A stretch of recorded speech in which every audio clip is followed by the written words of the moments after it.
Hi friends. आज की जो हमारी वीडियो रहने वाली है, जो हमारी बुक समरी हमने शुरू की है द साइकोलॉजी ऑफ मनी, उसके चैप्टर 1 की है। चैप्टर का टाइटल है नो वंस क्रेजी।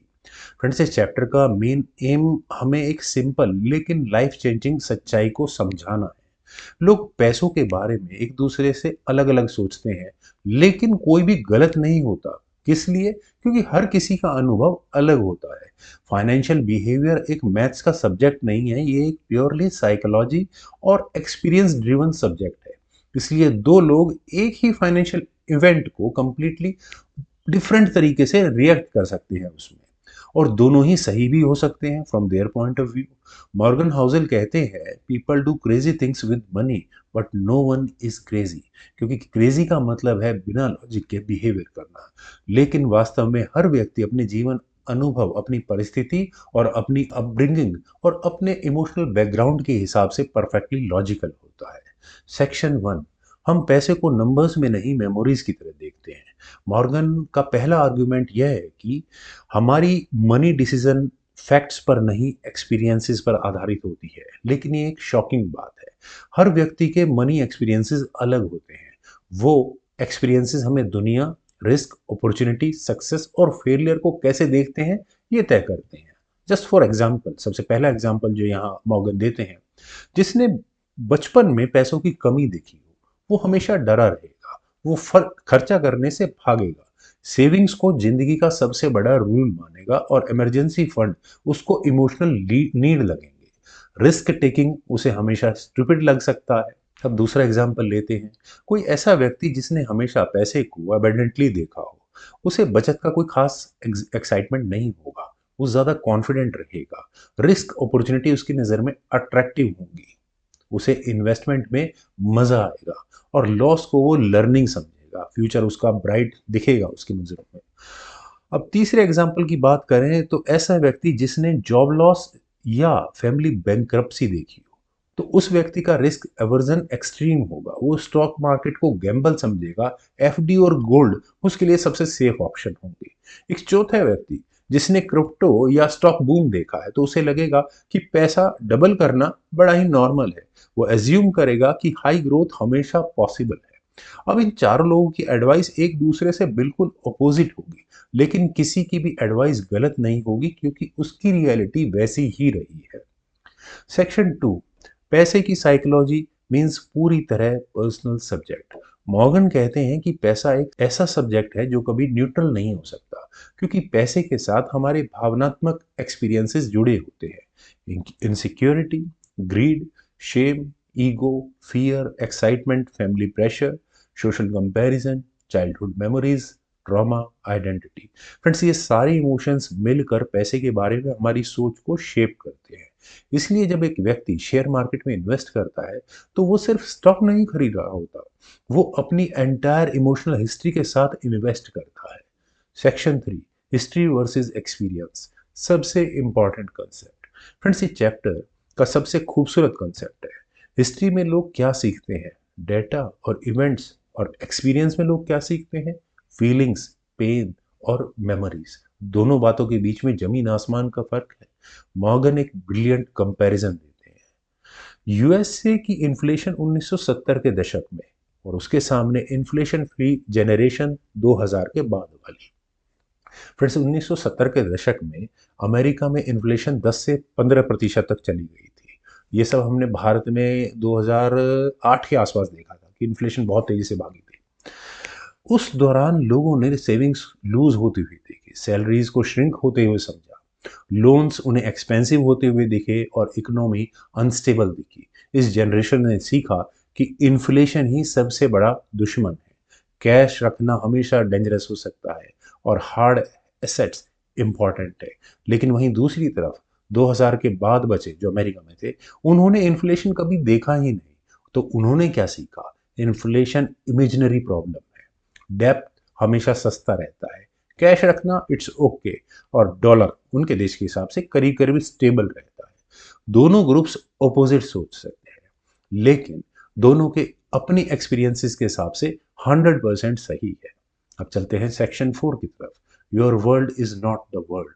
मॉर्गन कहते हैं हम दुनिया को वैसे नहीं देखते जैसे वो है, हम उसे वैसे देखते हैं जैसे हमने एक्सपीरियंस किया है।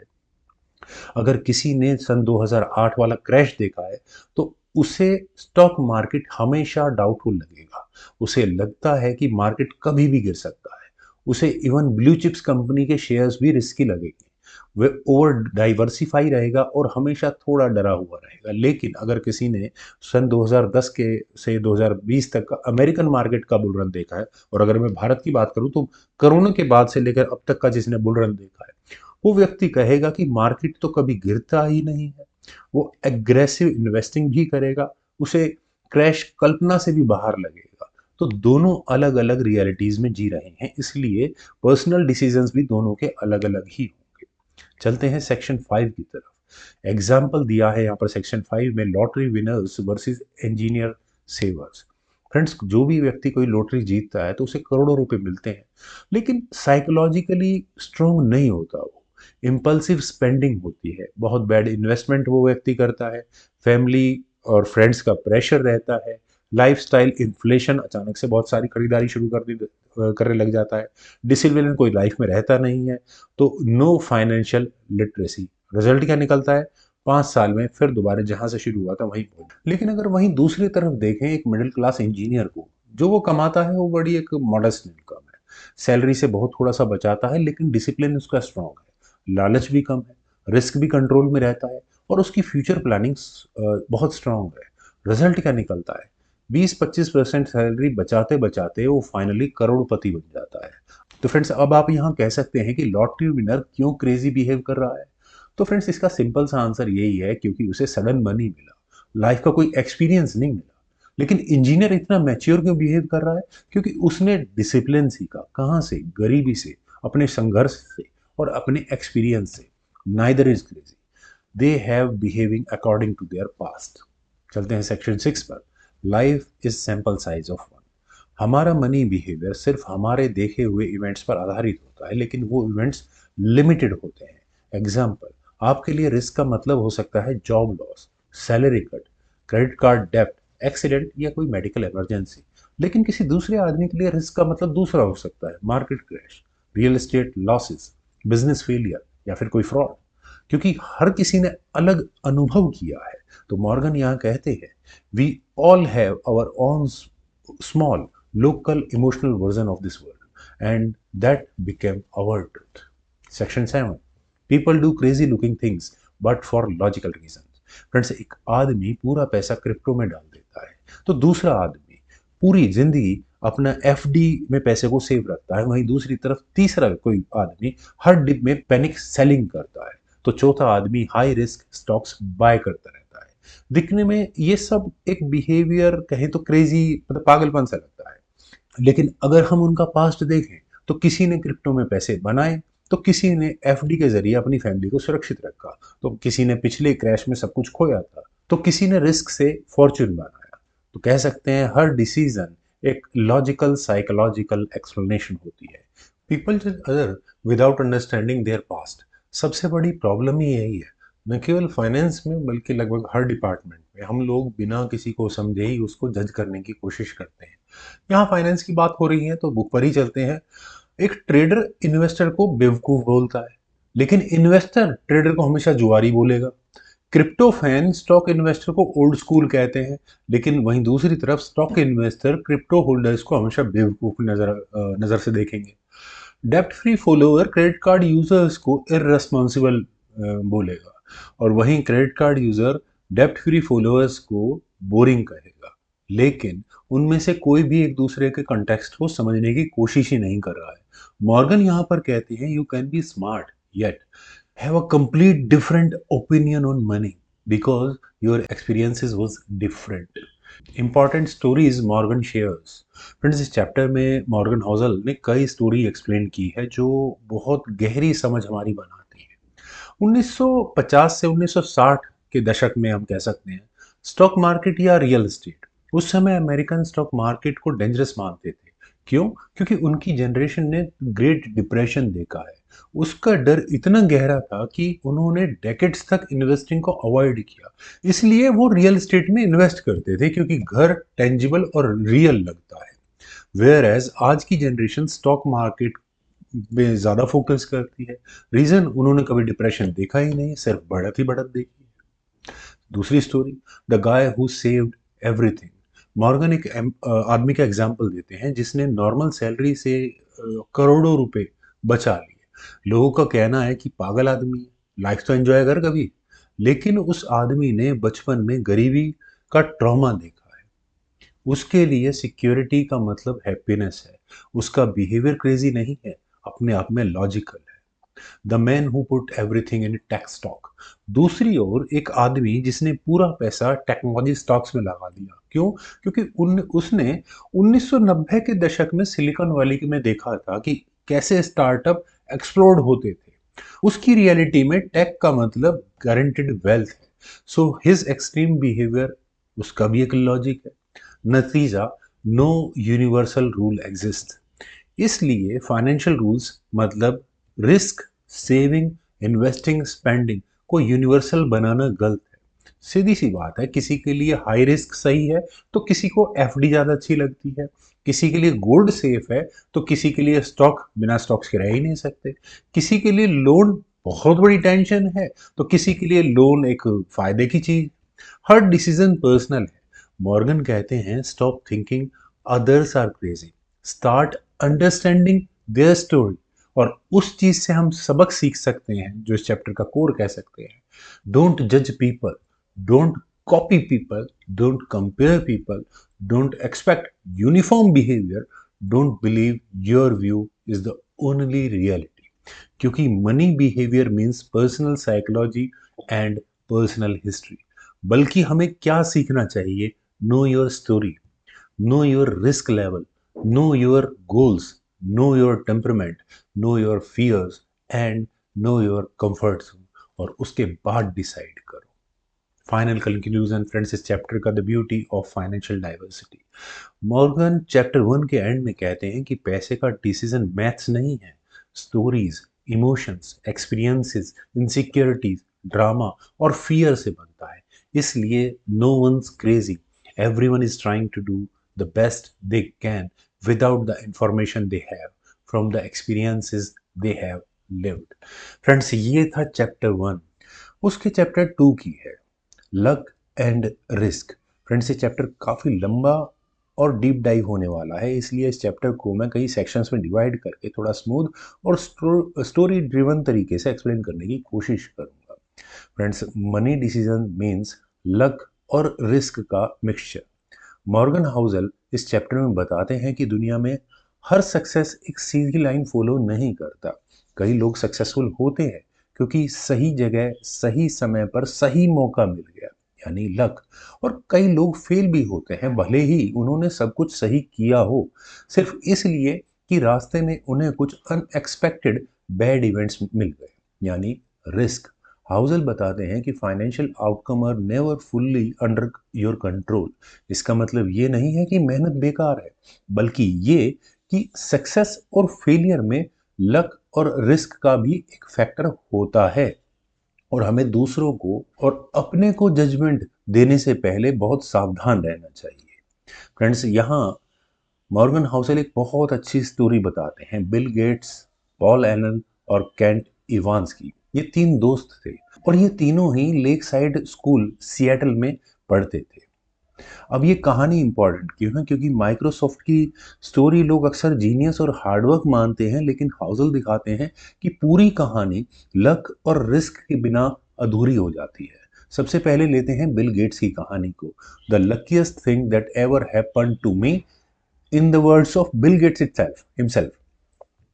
बिल गेट्स यूनाइटेड स्टेट्स में कुछ उन रेयर स्कूल्स में से थे जिनके पास 1968 में कंप्यूटर एक्सेस था। उस समय पूरे यूएस में शायद कुछ दर्जन भर स्कूलों में ही स्टूडेंट्स को प्रोग्रामिंग का चांस मिलता था। अगर बिल गेट्स किसी नॉर्मल पब्लिक स्कूल में पढ़ते तो शायद माइक्रोसॉफ्ट कभी बनता ही नहीं। अगर लेक साइड स्कूल में उस साल फंड रेज ना होता तो वे कंप्यूटर भी ना खरीद पाते।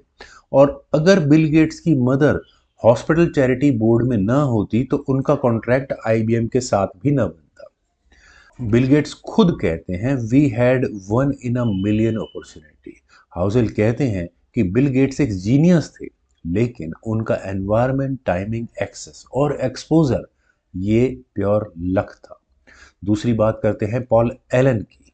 वो भी कोडिंग में बहुत ब्रिलियंट थे और गेट्स के साथ परफेक्ट कॉम्बिनेशन में थे। यहाँ भी हम लक को रोल दे सकते हैं। अगर पॉल उस स्कूल में ना होते और अगर दोनों एक ही उम्र के ना होते और अगर दोनों का इंटरेस्ट मैच ना करता, तब भी शायद माइक्रोसॉफ्ट एग्जिस्ट ना करता। अब तीसरे साथी की बात करते हैं, केंट इवांस। फ्रेंड्स, तीनों दोस्तों में सबसे तेज दिमाग किसका था? केंट इवांस का। गेट्स कहते हैं कि Kent was the most exceptional among us, लेकिन केंट 17 साल की उम्र में माउंटेन क्लाइंबिंग एक्सीडेंट में मारे गए। ये था प्योर बैड लक। एक फ्यूचर बिलीनियर, लीडर, इनोवेटर एक ही झटके में इस दुनिया से चला गया। फ्रेंड्स, मॉर्गन हाउसेल कहते हैं कि बिल गेट्स का सक्सेस उतना ही रियल है जितना केंट इवांस की ट्रेजिडी। मनी, लाइफ, बिजनेस, इन सभी में कुछ चीज़ें आपकी मेहनत और स्किल्स का रिजल्ट है और कुछ चीज़ें सिर्फ रैंडमनेस का रिजल्ट। इसे समझना फाइनेंशियल मैच्योरिटी की सबसे बड़ी पहचान है। लक और रिस्क को गलत तरीके से जज करना। हमारी सबसे बड़ी गलती क्या है? हम दूसरों की सक्सेस को स्किल मान लेते हैं और दूसरे की फेलियर को उनकी गलती। लेकिन हम नहीं जानते कि कितनी बार उन्हें मौके मिले जिनका दूसरे के पास कोई चांस ही नहीं था मिलने का। कितनी बार उनका एक छोटा सा डिसीजन लकी निकला, या कितनी बार किसी को छोटा डिसीजन अनलकी निकला। हाउसेल कहते हैं, यू कैन नॉट जज decision by only by outcomes, क्योंकि आउटकम्स लक और रिस्क दोनों पर भी डिपेंड करते हैं। सबसे बड़ा एग्जांपल वॉरेन बफेट का है। वॉरेन बफेट सच में एक शानदार इन्वेस्टर है, लेकिन उनका सबसे बड़ा लक फैक्टर क्या है कि उन्होंने 10 साल की उम्र में इन्वेस्ट करना शुरू कर दिया और उन्होंने एक बहुत लंबी जिंदगी जी और 80 साल से ज्यादा की उन्हें कंपाउंडिंग मिली। लेकिन अगर हम वहीं दूसरी तरफ इमेजिन करेंगे कि बफेट ने अगर 30 साल की उम्र में इन्वेस्ट करना शुरू किया होता तो, और वे 60 साल की उम्र में गुजर जाते, तो शायद दुनिया में उन्हें कोई जान भी नहीं पाता। Compounding works with time. Time itself is a luck factor. Success का पूरा क्रेडिट खुद लेना भी गलत है। जब हम लोग सक्सेसफुल होते हैं तो हम कहते हैं कि हमने हार्ड वर्क किया, हम स्मार्ट थे और मेरी स्ट्रेटेजी परफेक्ट थी। लेकिन वहीं दूसरी तरफ जब हम फेल होते हैं तो हम कहते हैं यार मार्केट कंडीशंस खराब थी, टाइम खराब था, बैड लक। फ्रेंड्स, ये ह्यूमन नेचर है। सेल्फ सर्विंग बायस। हम खुद को सक्सेस का क्रेडिट देते हैं, वहीं मेरे फेलियर को हम लक पर डाल देते हैं। हाउसेल कहते हैं ये गलत नहीं है, लेकिन फाइनेंशियल प्लानिंग में ये बहुत डेंजरस है। मिरेकल में भी लक और ट्रेजेडी में भी रिस्क दिखता है। हाउसेल यहाँ दो एग्जाम्पल देते हैं। Bill Gates, one of the richest man in the world, thanks to luck, right place, right time. वहीं केंट इवांस, एक अद्भुत प्रतिभाशाली व्यक्ति, thanks to risk, one accident, and that's it. Luck और रिस्क दोनों की इंटेंसिटी बहुत ज़्यादा होती है। ये हमें एक्सट्रीम्स दिखते हैं, लेकिन डेली लाइफ में भी ये होते हैं। दूसरे के बिहेवियर को समझना क्यों मुश्किल है? क्योंकि हम उनकी बैकग्राउंड, रिसोर्सेज, स्ट्रगल, टाइमिंग और सर्कमस्टांसेस को नहीं जानते। इसलिए हम दूसरे की डिसीजंस को बहुत जल्दी जज कर लेते हैं। मॉर्गन यहाँ कहते हैं, every outcome in life has a narrative that is invisible. हम दूसरों को देखकर सिर्फ आउटकम देखते हैं उनका, लेकिन उनके प्रोसेस को नहीं देखते। इसीलिए हाउसेल बार बार यहाँ कहते हैं कि कभी किसी को कॉपी मत करो, उसके प्रिंसिपल को कॉपी करो। लोग वॉरेन बफेट को कॉपी करते हैं कि उन्होंने कौन सा स्टॉक खरीदा, कब बेचा, कितनी देर तक होल्ड किया। भारत में लोग ये झुनझुनवाला को कॉपी करते हैं यहाँ पर, लेकिन लक फैक्टर को इग्नोर कर देते हैं। कोई ये नहीं देखता कि उनका नेटवर्क कितना है, उनका लाइफ स्पैन क्या रहा, उन्होंने बहुत जल्दी स्टार्ट किया था, उनके पास अवेलेबल डील्स क्या हैं। हाउसेल कहते हैं, कॉपी बिहेवियर नॉट रिजल्ट, यानी पेशेंस, डिसिप्लिन, सिंप्लिसिटी ये फॉलो करो। स्टॉक पिक करने का स्टाइल ये कॉपी करने की जरूरत नहीं है, वो उनके लक, टाइमिंग और ईरा से जुड़ा हुआ है। Probability thinking versus outcome thinking. Most people think अगर सक्सेस मिली तो डिसीजन सही, अगर लॉस हुआ तो डिसीजन गलत। लेकिन इन्वेस्टिंग में ये सोच खतरनाक हो सकती है। करेक्ट थिंकिंग है कि क्या मेरा डिसीजन उस समय की अवेलेबल इंफॉर्मेशन के हिसाब से सही था। हाउसल यंग कहते हैं, good decision can have bad outcomes and bad decision can have good outcome. इसे एक्सेप्ट करना ही मेंटल मैच्योरिटी है। रिस्क मैनेजमेंट ही असली स्किल है। सक्सेस में लक का रोल हो सकता है, लेकिन सर्वाइवल में आपको स्किल चाहिए। रिस्क को पहचानना आना चाहिए और रिस्क को अवॉइड करना, और हमेशा रिस्क के लिए प्रिपेयर रहना। हाउसल कहते हैं, you only have to be financial lucky once, but you have to avoid ruin every day. Enough को समझना जरूरी क्यों है? लक और रिस्क अनप्रिडिक्टेबल है, इसलिए लालच खतरनाक है। अगर आप इनफ समझकर चलें तो अननेसेसरी रिस्क लेने से बचते हैं। Many people lose fortunes because they forget what is enough. Friends, इस चैप्टर का कोर मैसेज क्या है? Luck exist, respect it. Risk exist, fear it. Outcome don't define decisions. Decisions should be judged by process. Never criticize or judge other without knowing their backdrops. Never take full credit for success. Never take failure as a personal defeat. Be humble during success. Be forgiving during others' failure. Avoid single point failure. Avoid ruins. Long time survival beats short time brilliance. मुझे ये line बहुत अच्छी लगी। Understand that money story are personal and unique. तो हम कह सकते हैं कि इस चैप्टर का गहरा सार यही है, life is a mix of chance and choices. Money is a mix of skill and randomness, and behaviour is the only thing truly in your control. तो फ्रेंड्स, ये था चैप्टर 2। चैप्टर 3 की है। फ्रेंड्स, कई लोग करोड़ों में भी संतुष्ट नहीं होते। लालच उनका दूर नहीं होता। होता क्या है, सिर्फ टारगेट बदलते रहता है। मॉर्गन यहाँ कुछ बिलीनियर्स की कहानी बताते हैं जिन्होंने सिर्फ लालच के चक्कर में कुछ बेवकूफ़ी भरे कदम उठाए और सब कुछ गवा दिया। इस पूरे चैप्टर में अगर हम लेसन की बात करें कि क्या सीख सकते हैं, पैसा कमाना तो ठीक है, लेकिन आपके लिए कितना इनफ है, व्हाट इज इनफ, आपको इस बात की क्लियरिटी होनी चाहिए। दूसरों से कंपैरिजन कभी खत्म नहीं होगा, इसलिए इनर सेटिस्फेक्शन अपने अंदर पैदा करना जरूरी है। इनफ ना होने पर इंसान अपनी सारी मेहनत खो देता है। तो चलिए फ्रेंड्स, करते हैं चैप्टर 3 को शुरू। टाइटल है नेवर इनफ। फ्रेंड्स, इस चैप्टर में मॉर्गन हाउसल एक ऐसी ह्यूमन टेंडेंसी को समझाते हैं जो सबसे इंटेलिजेंट, सबसे रिच और सबसे डिसिप्लिन्ड लोगों को भी बर्बाद कर देती है। मोर, मोर, मोर एंड मोर, इसका एंडलेस साइकिल। किसी को कितना भी पैसा मिल जाए, कितना भी स्टेटस आ जाए, कितना भी ग्रोथ हो जाए, फिर भी अंदर से लगता है थोड़ा सा मुझसे आगे वाला कितना कमा रहा है, मैंने तो अभी कुछ अचीव किया ही नहीं है। यही माइंडसेट ट्रेजेडीज, लालच, फ्रॉड, स्कैम्स और पर्सनल डिस्ट्रक्शन की जड़ है। The story of Rajat Gupta. Friends, Morgan इस चैप्टर की शुरुआत एक बेहद पावरफुल रियल लाइफ ट्रेजेडी से करते हैं। Rajat Gupta, world class management icon, Harvard level intellect और ग्लोबल सक्सेस स्टोरी के साथ, लेकिन फिर भी उन्होंने इनसाइडर ट्रेडिंग किया और सिर्फ थोड़ा और पैसा कमाने के लिए उन्होंने सब कुछ खो दिया। उनके पास क्या नहीं था? मैकेंसी के ग्लोबल मैनेजिंग डायरेक्टर थे, Bill and Melinda Gates foundation के बोर्ड मेंबर, गोल्डमैन सैक्स बोर्ड मेंबर थे। 100 करोड़ से डॉलर्स में उससे भी ज्यादा उनकी नेट वर्थ थी। रेस्पेक्ट, फेम, ग्लोबल इम्पैक्ट, ऐसा क्या नहीं था जो उनके पास नहीं था। लेकिन फिर भी वो थोड़े और के पीछे भागे। रिजल्ट, उन्हें जेल हुई और पूरी रेपुटेशन बर्बाद हो गई। मॉर्गन पूछते हैं, अगर एक आदमी जिसके पास सब कुछ था वो भी इनफ नहीं समझ पाया, तो आम लोग कैसे समझ सकते हैं? The fundamental trap, comparison. Housel बताते हैं कि दुनिया में हर इंसान कंपैरिजन में फंसा हुआ है। आपकी सैलरी किसी से दूसरे से कम है, आपके पास किसी की तरह का घर नहीं है, कोई आपसे तेज कार चला रहा है। फ्रेंड्स, मैं दिल्ली में रहता हूँ तो ये समस्या तो मैं बहुत ज़्यादा फेस करता हूँ। किसी की एज में ज़्यादा सक्सेस मिल रही है, किसी का बिजनेस बहुत ज़्यादा तेजी से ग्रो कर रहा है। यही सब आपकी बेस सेटिस्फेक्शन को डिस्ट्रॉय कर देता है। कंपैरिजन का मतलब है आपकी खुशी का दुश्मन। कंपैरिजन मतलब फाइनेंशियल डिस्ट्रक्शन का पहला कदम।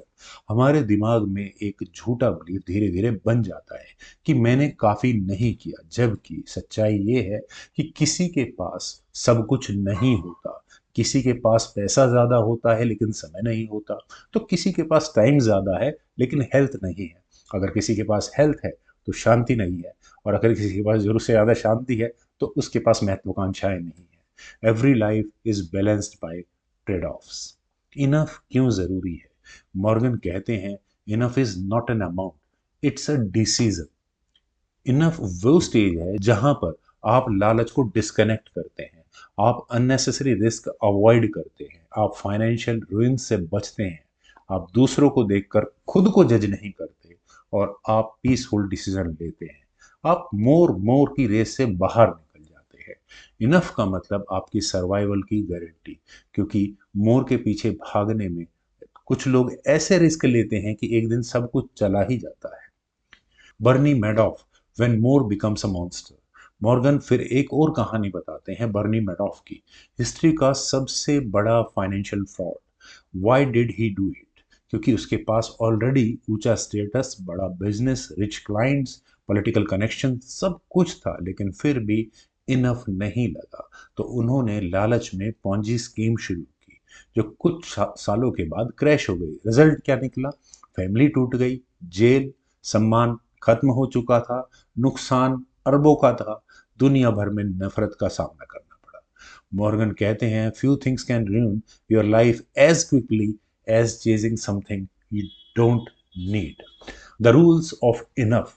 फ्रेंड्स, मॉर्गन इस चैप्टर में 4 बड़े नियम देते हैं। Rule number 1, when comparing yourself to others you lose automatically. क्योंकि किसी का ऑलवेज आपसे बड़ा घर जरूर होगा, तो किसी का पोर्टफोलियो आपसे ज़्यादा मजबूत होगा, किसी को सफलता थोड़ा जल्दी मिल चुकी होगी, कोई आपसे यंग एज में होकर भी आपसे आगे होगा।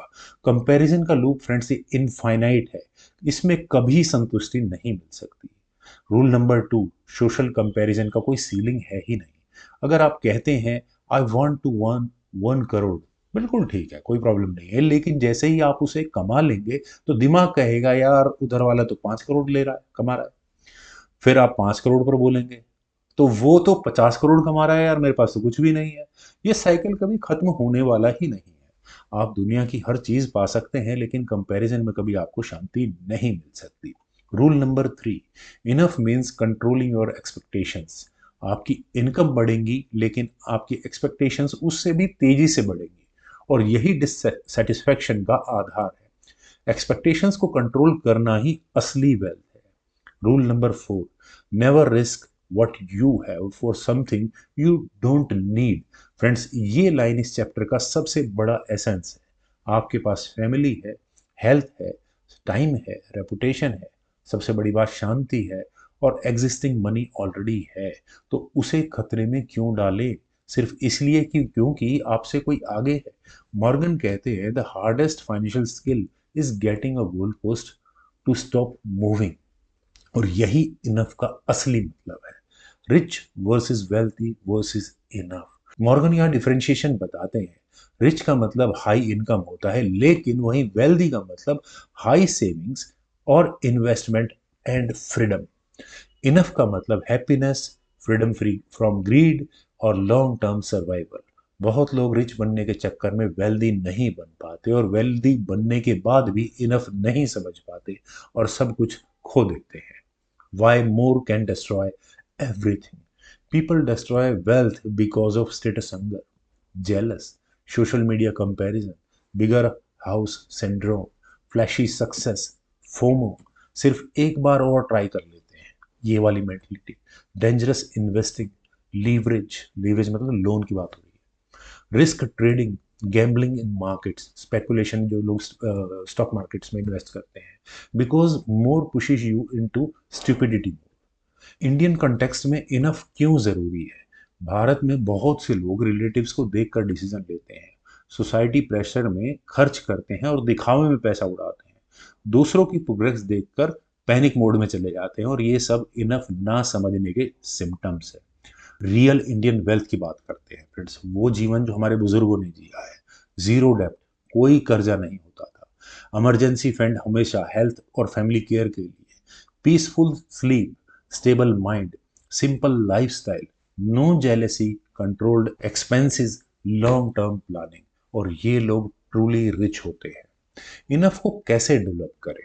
मॉर्गन इस चैप्टर में सीधे स्टेप्स तो नहीं देते, लेकिन उनके आइडियाज से ये प्रैक्टिकल रूल्स निकलते हैं कि सबसे पहले आप कंपैरिजन मत करो, अपनी जर्नी को दूसरों से मैच मत करो, अपने लिए एक इनफ नंबर तय करो, इनकम नहीं, लाइफस्टाइल डिसाइड करो, फेम और रिकॉग्निशन का हंगर छोड़ दो, ये सबसे डेंजरस एडिक्शन है, और लीवरेज मत लो। ग्रीड लीवरेज से शुरू होता है और बर्बादी भी उसी लीवरेज पर आकर खत्म होती है। रिस्क टू रिवॉर्ड कैलकुलेशन हमेशा करो। क्या ये रिस्क मेरी एग्जिस्टिंग लाइफ से बड़ा है? हाई लाइफस्टाइल मेंटेन करने की जरूरत है भी नहीं, हम इंडियंस हैं, हमें कोई जरूरत नहीं होती। कम लाइफस्टाइल ज्यादा फ्रीडम रख देती है, और मोर लाइफस्टाइल आपको हमेशा दबाव में रखेगी। सेविंग को लाइफस्टाइल से आगे रखो। वेल्दी वही है जो फ्यूचर सिक्योर करके चलता है। अब करते हैं इस चैप्टर के कोर मैसेजेस की बात। The real gold is not money, the real gold is the ability to say I have enough. Enough gives peace, enough gives clarity, enough saves you from frauds, enough prevents you from jealousy, stop self-destruction using enough, enough build long-term wealth, enough protects you from catastrophic risk, enough removes insecurity, and enough makes you content, enough keeps your happiness stable. Friends, इस chapter का ultimate conclusion है, the biggest financial skill is knowing when to stop. More के पीछे भागते हुए लोग अपना पैसा नहीं देखते और अपनी जिंदगी खो देते हैं। चैप्टर 4 की है, कंफाउंडिंग कंपाउंडिंग। फ्रेंड्स, इस चैप्टर का पूरा कंसेप्ट एक ही लाइन में समझा जा सकता है। Compounding is the most powerful force in finance, but also the most underrated, because it is invisible in the short run and unbelievable in the long run.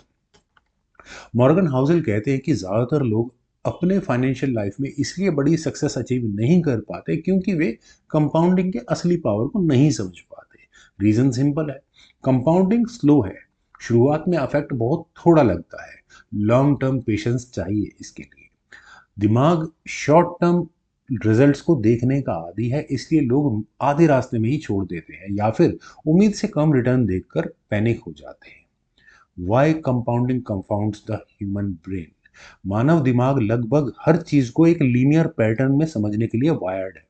आप रोजाना 2 किलोमीटर चले, यानी 30 दिनों के अंदर आप 7 किलोमीटर चल पड़े हैं। अगर आप रोजाना 100 कैलोरीज बचाते हैं तो 30 दिनों में लगभग 30,000 कैलोरीज हो जाती हैं। लीनियर कैलकुलेशन सिंपल लगते हैं, इसलिए हम उन्हें आसानी से विजुलाइज कर लेते हैं। लेकिन पैसा लीनियर नहीं चलता, पैसा चलता है एक्सपोनेंशियली, यानी शुरुआत में कम रिजल्ट दिखेगा और बाद में अचानक एक्सप्लोजन होगा। यहीं पर दिक्कत शुरू होती है। हम एक्सपोनेंशियल रिजल्ट को अंडर एस्टिमेट करते हैं क्योंकि उनकी बढ़त शुरुआत में ऑलमोस्ट इनविजिबल लगती है, लेकिन बाद में अचानक बहुत तेज हो जाती है। पहले कई साल तक कोई बड़ा चेंज नजर नहीं आता, लेकिन अचानक एक स्टेज पर वैल्यू एक्सप्लोड करती है। इसी स्लो स्लो बूम वाले पैटर्न को हमारा दिमाग समझने के लिए थोड़ी सी मेहनत ज्यादा करनी पड़ती है, इसीलिए कंपाउंडिंग कंफाउंडिंग लगता है। Warren Buffett, the ultimate example of compounding. Friends, Morgan Housel इस चैप्टर में सबसे ज्यादा वॉरेन बफेट की कहानी को एक्सप्लेन करते हैं। उनका इन्वेस्टिंग स्टाइल की वजह से नहीं, बल्कि उनकी कंसिस्टेंसी और टाइम ओराइजन की वजह से। बहुत लोग सोचते हैं कि बफेट सुपर जीनियस है एक मायनों में, लेकिन असल में बफेट ने 10 साल की उम्र में इन्वेस्टिंग शुरू कर दी और 90 वर्ष की आयु तक वे इन्वेस्ट करते रहे। मतलब 80 साल का कंपाउंडिंग टाइम उन्हें मिला, और उनका 97% पैसा 65 साल की उम्र के बाद बना। बफेट का असली एज समय और धैर्य। मॉर्गन यहां लिखते हैं, his skill is investing but his secret is time. लेकिन अगर आप वहीं सोचे कि वॉरेन बफेट ने 30 साल की उम्र में इन्वेस्टिंग शुरू की होती और 60 साल की उम्र पर वे रिटायर हो जाते, तो क्या वे दुनिया के सबसे सक्सेसफुल इन्वेस्टर्स में से शामिल होते? शायद बिल्कुल भी नहीं, चाहे उनकी स्ट्रेटेजी कितनी ही मार्वलस रही हो। उनकी वेल्थ इसलिए शानदार बनी क्योंकि उन्होंने बहुत लंबा कंपाउंडिंग टाइम जिया है। Small differences, massive long term impact. हम शॉर्ट टर्म में 8% वर्सेस 10% रिटर्न को भी नेग्लिजिबल समझते हैं, लेकिन कंपाउंडिंग में छोटा सा डिफरेंस भी लॉन्ग टर्म में एक बहुत बड़ा गैप बन जाता है। जस्ट एग्जांपल के लिए अगर आप 10,000 रुपये इन्वेस्ट करते हैं, एक तरफ मान लेते हैं कि 8% का रिटर्न है, आपने 40 साल के लिए इन्वेस्ट कर दिया, तो आपको 40 साल बाद क्या फ्यूचर में वैल्यू मिलेगी उन पैसों की? 2,17,245 रुपये। वहीं अगर आप उसी पैसे को, उसी 10,000 रुपये को 10% के लिए 40 साल के लिए लॉक कर देते हैं, तो फ्यूचर वैल्यू बनती है 4,52,593 रुपये। सिर्फ 2% का डिफरेंस है, लेकिन फाइनल वैल्यू में कितना डिफरेंस आया? पूरे 100% का। यही कंपाउंडिंग का मैजिक है। छोटे डिफरेंसेस, समय लंबा, एक्सपोनेंशियल ग्रोथ। मॉर्गन का point, small habit, small savings, small good decisions when repeated for a long time create results that look unbelievable. Why people fail to benefit from compounding? Friends, compounding powerful है लेकिन मुश्किल भी है। Reason क्या है? Short term में आपको बहुत बोरिंग और बहुत धीमा लगता है। लोग यहाँ पर क्यों फेल होते हैं? क्योंकि वे लेट स्टार्ट करते हैं और जल्दी रुक भी जाते हैं, और अपने बीच बीच में अपनी स्ट्रेटेजी को बार बार स्विच करते रहते हैं। They expect quick results, they panic during volatility. Morgan यहाँ कहते हैं, compounding only works if you give it time, breaking the chain even once destroy most of its power. यानी कंसिस्टेंसी कंपाउंडिंग से भी इंपॉर्टेंट है। Compounding works in all areas of life, not just money. Friends, Morgan यहाँ एक बहुत important बात बोलते हैं कि कंपाउंडिंग केवल फाइनेंस का रूल नहीं है, ये ऑलमोस्ट हर फील्ड में काम करता है। आप हेल्थ को ले लीजिए, रोजाना 20 मिनट एक्सरसाइज, रोजाना 20 मिनट आप शुगर इनटेक कम कर दीजिए, रोजाना 10 मिनट की वॉक। शॉर्ट टर्म में आपको कोई चेंज नजर नहीं आएगा, लेकिन लॉन्ग टर्म में बहुत बड़े ट्रांसफॉर्मेशंस आपको देखने को मिलेंगे। नॉलेज की बात करते हैं, आप डिसाइड कीजिए कि आप रोजाना 10 पेज पढ़ेंगे, सिर्फ रोजाना 30 मिनट तक कोई स्किल प्रैक्टिस करेंगे। पहले कुछ महीनों में तो पता भी नहीं चलेगा कि कुछ हुआ है, लेकिन सालों के बाद एक्स्ट्राऑर्डिनरी एक्सपर्टीज आपके अंदर डेवलप हो चुकी होंगी।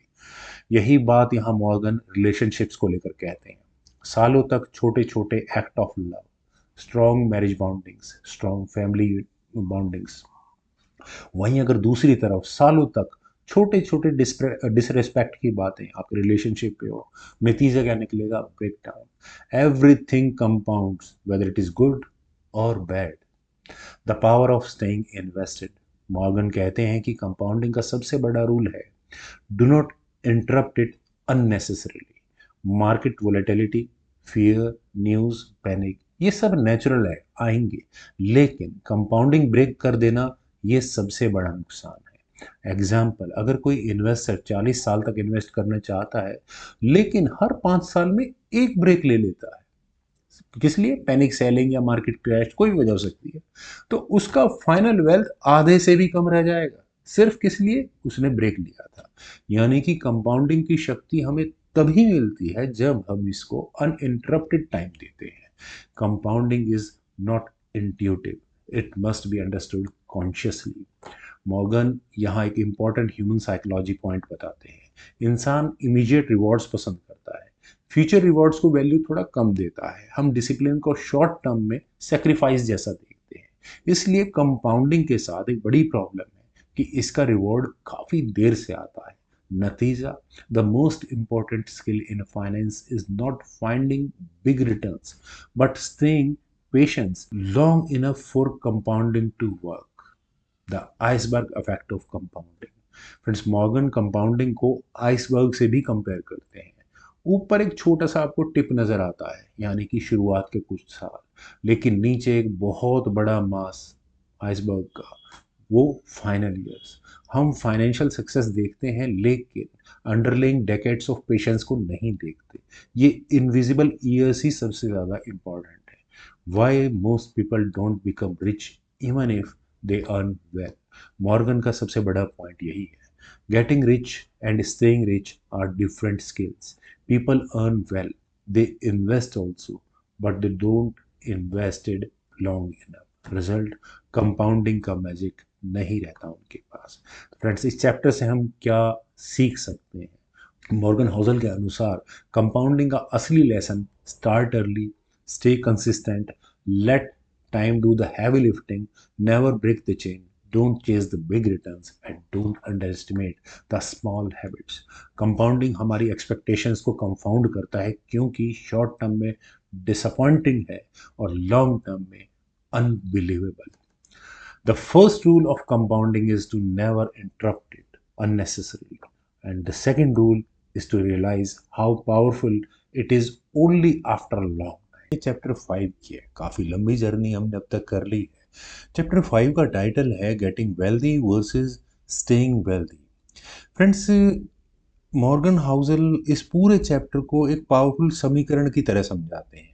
Getting wealthy requires taking risk, being optimistic and putting yourself out there. But staying wealthy requires humility, fear and the constant avoidance of ruin. यानी एक ही चीज पैसा, जिसे कमाने के और बचाए रखने के लिए बिल्कुल दो अलग तरह के स्किल सेट चाहिए होते हैं. बहुत से लोग अमीर तो बन जाते हैं लेकिन अमीर बहुत लंबे समय तक नहीं रह पाते क्योंकि वे दोनों स्किल्स में बैलेंस नहीं बना पाते. Getting wealthy versus staying wealthy दो अलग अलग तरह की मानसिकताएं हैं. मॉर्गन कहते हैं कि पैसा बनाना एक खेल है लेकिन पैसे को बचाए रखना एक दूसरी तरह का खेल है. दोनों गेम्स के रूल बिल्कुल अलग है. गेटिंग वेल्दी यानी पैसा बनाने का क्या आपको चाहिए? सबसे पहला, रिस्क लेना, एग्रेसिव बेट्स करना, optimism, high confidence, boldness, I can do it वाला एटीट्यूड और लगातार कोशिशें. वहीं दूसरी तरफ अगर आपको अमीर बने रहना है तो आपको क्या स्किल सेट में चाहिए? सबसे पहले margin of safety, conservatism, fear of loss, humility, patience, risk avoidance और सर्वाइवल माइंडसेट. मॉर्गन कहते हैं good investing is not necessarily about making good decision, it is about constantly avoiding the bad ones. The irony, same person must play two opposite characters. ये chapter बताता है कि एक investor को दो बिल्कुल अपोजिट मेंटल स्टेट्स में operate करना पड़ता है. एक तरफ तो रिस्क लेते हुए आगे बढ़ना है और वहीं दूसरी तरफ हर चीज से प्रोटेक्ट रहते हुए सरवाइव भी करना है. इसलिए अमीर यानी वेल्दी लोग हमेशा कहते हैं offence gets you rich but defence keeps you rich. ज्यादातर लोग ऑफेंस तो सीख लेते हैं लेकिन डिफेंस में फेल हो जाते हैं और यही कारण है कि बहुत से लोग एक बार अमीर तो बन जाते हैं लेकिन फिर सब कुछ खो देते हैं और फिर कहते हैं कि ये बाजार नहीं गैम्बलिंग प्लेटफॉर्म है.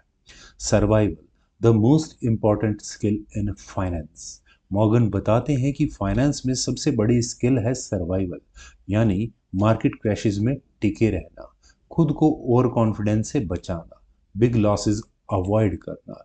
एक breakup, divorce, lawsuit, medical issue, job loss, financial shocks, सबका सामना कर पाना. फ्रेंड्स, मॉर्गन यहाँ एक बड़ी शानदार लाइन लिखते हैं. You must plan to survive the worst 1% of times if you want to enjoy the best 1% of returns. The seduction of one more. Friends, इस चैप्टर के सबसे फेमस साइकोलॉजिकल आइडिया यही है, नेवर इनफ सिंड्रोम, जो कि chapter 3 में था, और उसके साथ the illusion of just one more push. Friends, जब कोई वेल्दी बनना शुरू होता है तो एक तरह का मोमेंटम डेवलप कर चुका होता है. One more investment, one more risk, one more big bet, one more business expansion, one more real estate deal. इसी तरह के वन मोर स्टेप्स की साइकोलॉजी कई सक्सेसफुल लोगों को बर्बाद कर देती है. मॉर्गन कहते हैं getting rich makes you feel invincible. Staying rich requires accepting that you are not. The three most important traits of staying wealthy. Friends, Morgan यहाँ 3 सबसे क्रिटिकल स्किल्स बताते हैं.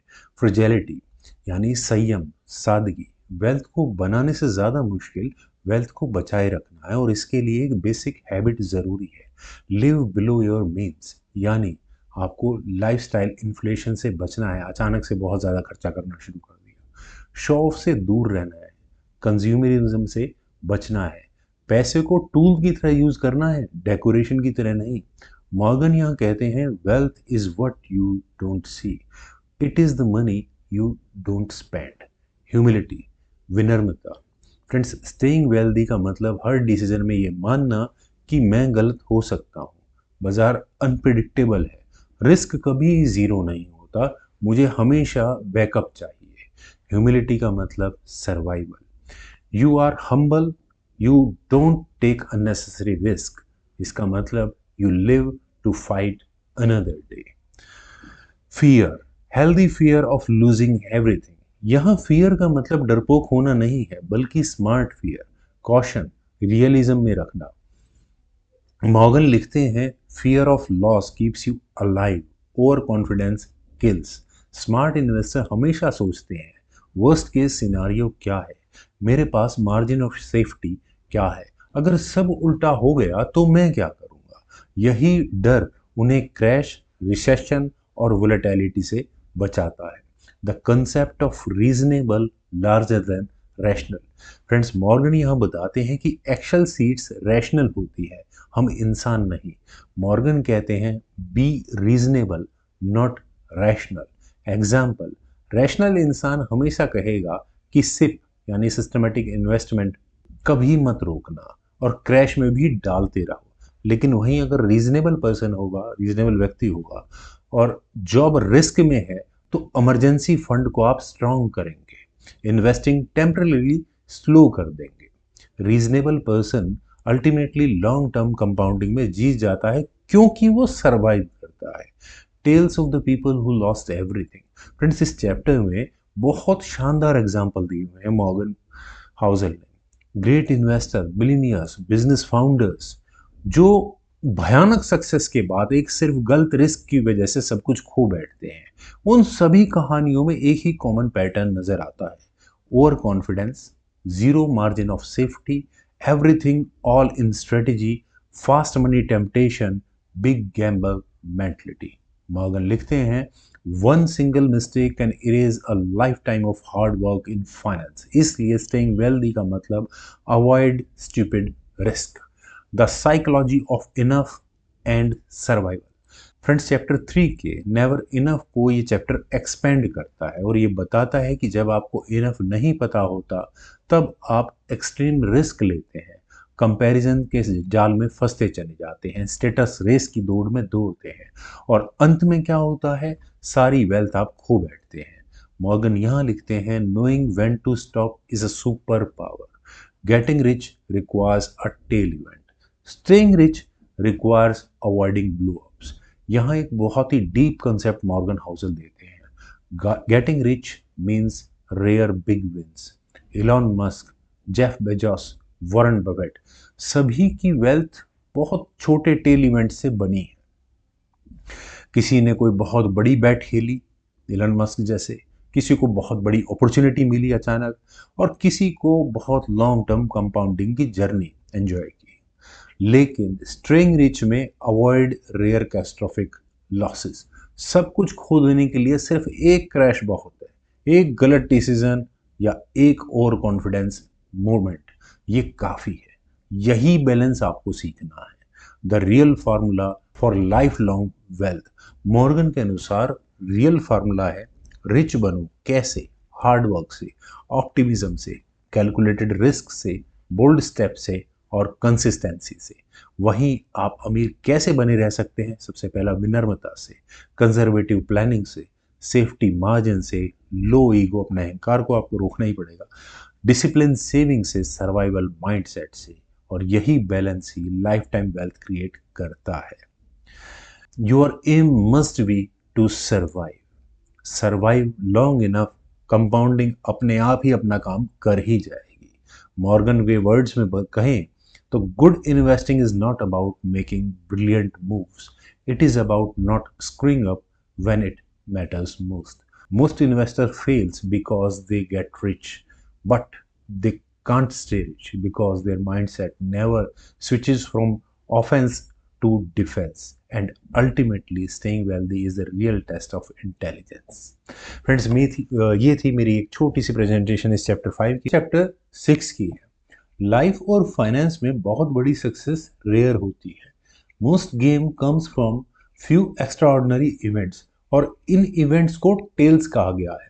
उदाहरण के लिए अमेजॉन की सक्सेस कुछ रेयर डिसीजंस की वजह से है। एक पोर्टफोलियो में एक ही स्टॉक पूरे पोर्टफोलियो खींचकर ऊपर ले जाता है, और वहीं अगर देखें तो साइंटिफिक ब्रेकथ्रूज भी बहुत रेयर होते हैं। तो चलिए फ्रेंड्स, करते हैं अपने इस चैप्टर को शुरू।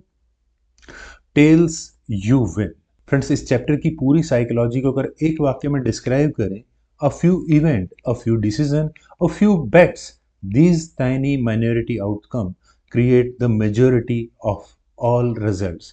फ्रेंड्स, मॉर्गन कहते हैं कि लाइफ और फाइनेंस दोनों में सक्सेस का 80 से 90% हिस्सा कुछ रेयर टेल इवेंट से आता है, जबकि बाकी हजारों एफर्ट्स एवरेज होते हैं। इस लॉजिक को समझना इन्वेस्टिंग और पर्सनल सक्सेस दोनों में लिए गेम चेंजिंग हो सकता है। सबसे पहले, what are tail events? Friends, statistics में टेल इवेंट्स उन रेयर आउटकम्स को कहते हैं जो बहुत रेयर होते हैं, लेकिन उनका इम्पैक्ट बहुत बड़ा होता है और वे पूरे डिस्ट्रीब्यूशन को बदल कर रख देते हैं। इन इवेंट की वजह से कंपनीज एक्सप्लोड करती हैं। उदाहरण के लिए Amazon, Apple, Tesla. Investors billionaire बन जाते हैं, कई साइंटिफिक ब्रेक थ्रूज होते हैं, इंडस्ट्रीज पूरी तरह ट्रांसफॉर्म हो जाती है और इतिहास फिर से लिखा जाता है। मॉर्गन कहते हैं, most of what we see around us exist because of handful of tailful events. The world runs on extreme, not averages. Morgan बताते हैं कि human progress, business success, stock market gains, investment returns, innovations, even scientific discoveries, इन सब का majority हिस्सा कुछ rare, powerful, unpredictable event पर आधारित है। उदाहरण के लिए Apple's iPhone, one tail event. Google का सर्च और यूट्यूब, ये भी एक बहुत बड़ा टेल इवेंट था। Amazon web services, AWS, really tail event. और माइक्रोसॉफ्ट विंडोज, इसकी बात कैसे ना की जाए, वन टेल इवेंट। ये एक इवेंट पूरी कंपनी को मल्टी ट्रिलियन डॉलर जायंट में बदल देती है। स्टॉक मार्केट में टेल इवेंट्स का डोमिनेंस। फ्रेंड्स, मॉर्गन यहाँ पर सबसे शॉकिंग स्टैटिस्टिक्स देते हैं कि 40% ऑफ स्टॉक्स क्रैशेस के बाद कभी रिकवर कर ही नहीं पाते। वहीं 7% of stocks create most of the wealth in stock market. वहीं top 1% stocks create more than 90% of market returns. यानी पूरा मार्केट सिर्फ कुछ मुट्ठी भर कंपनीज पर सरवाइव कर रहा होता है। यहाँ टेल्स का मतलब है rare companies, rare innovation, rare success and rare compounding, जो डिस्प्रोपोर्शनेट रिटर्न्स क्रिएट करते हैं। Why this is a problem for most investor? क्योंकि हमारा दिमाग एवरेज होता है, हम एवरेज रिटर्न सोचते हैं, हमें एवरेज रिजल्ट मिलते हैं और हमारी उम्मीदें भी एवरेज ही होती हैं। लेकिन मार्केट एवरेजेस से नहीं चलता, मार्केट चलता है टेल्स से। इसलिए इन्वेस्टर जल्दी पैनिक कर जाते हैं, आधे रास्ते में डिसीजन बदल देते हैं। विनर्स, जो आपके स्टॉक्स विनर्स हैं, उन्हें जल्दी बेच देते हैं, स्मॉल फ्लक्चुएशन से डर जाते हैं और लॉन्ग टर्म टेल इवेंट को मिस कर देते हैं। मॉर्गन यहाँ पर कहते हैं, if you don't give yourself a chance to experience tail events, you will miss almost all success. Warren Buffett, living proof of tail events. Friends, Warren Buffett के portfolio को देखें, तो बर्कशायर हैथवे, उनकी कंपनी, उनके total investment 400 plus companies के हैं, लेकिन बफेट की वेल्थ का 90% हिस्सा 10 स्टॉक से आया है। और बर्कशायर का बिगेस्ट वेल्थ क्रिएटर है एप्पल, सिर्फ एक कंपनी। यानी बफेट खुद एक टेल इवेंट है। उनकी वेल्थ के अंदर भी कुछ टेल इवेंट्स हुए थे। इन्वेस्टिंग में यही पैटर्न हर जगह रिपीट होता है। बहुत सारे एवरेज लूजर्स होते हैं, बट कुछ एवरेज विनर्स होते हैं, लेकिन 2 या 3 मेगा विनर्स पूरी लाइफ बदल कर रख देते हैं। Tail events in real life. Friends, Morgan यहाँ कहते हैं कि टेल इवेंट्स सिर्फ फाइनेंस में नहीं, लाइफ में हर जगह हैं। अगर हम साइंस की बात करें तो पेनिसिलिन एक एक्सीडेंटल डिस्कवरी थी, लेकिन जिसने पूरी मेडिकल हिस्ट्री को बदल कर रख दिया। एक्सरे, ये भी एक्सीडेंट से इजाद हुआ था। Electricity, rare invention. और इंटरनेट, मेरे मेरे ख्याल से अगर मैं बात करूं तो ह्यूमन हिस्ट्री की रेयरेस्ट ऑफ रेयर इनोवेशंस में से एक है। A few discoveries, entire humanity transform. अब बात करते हैं कैरियर्स की।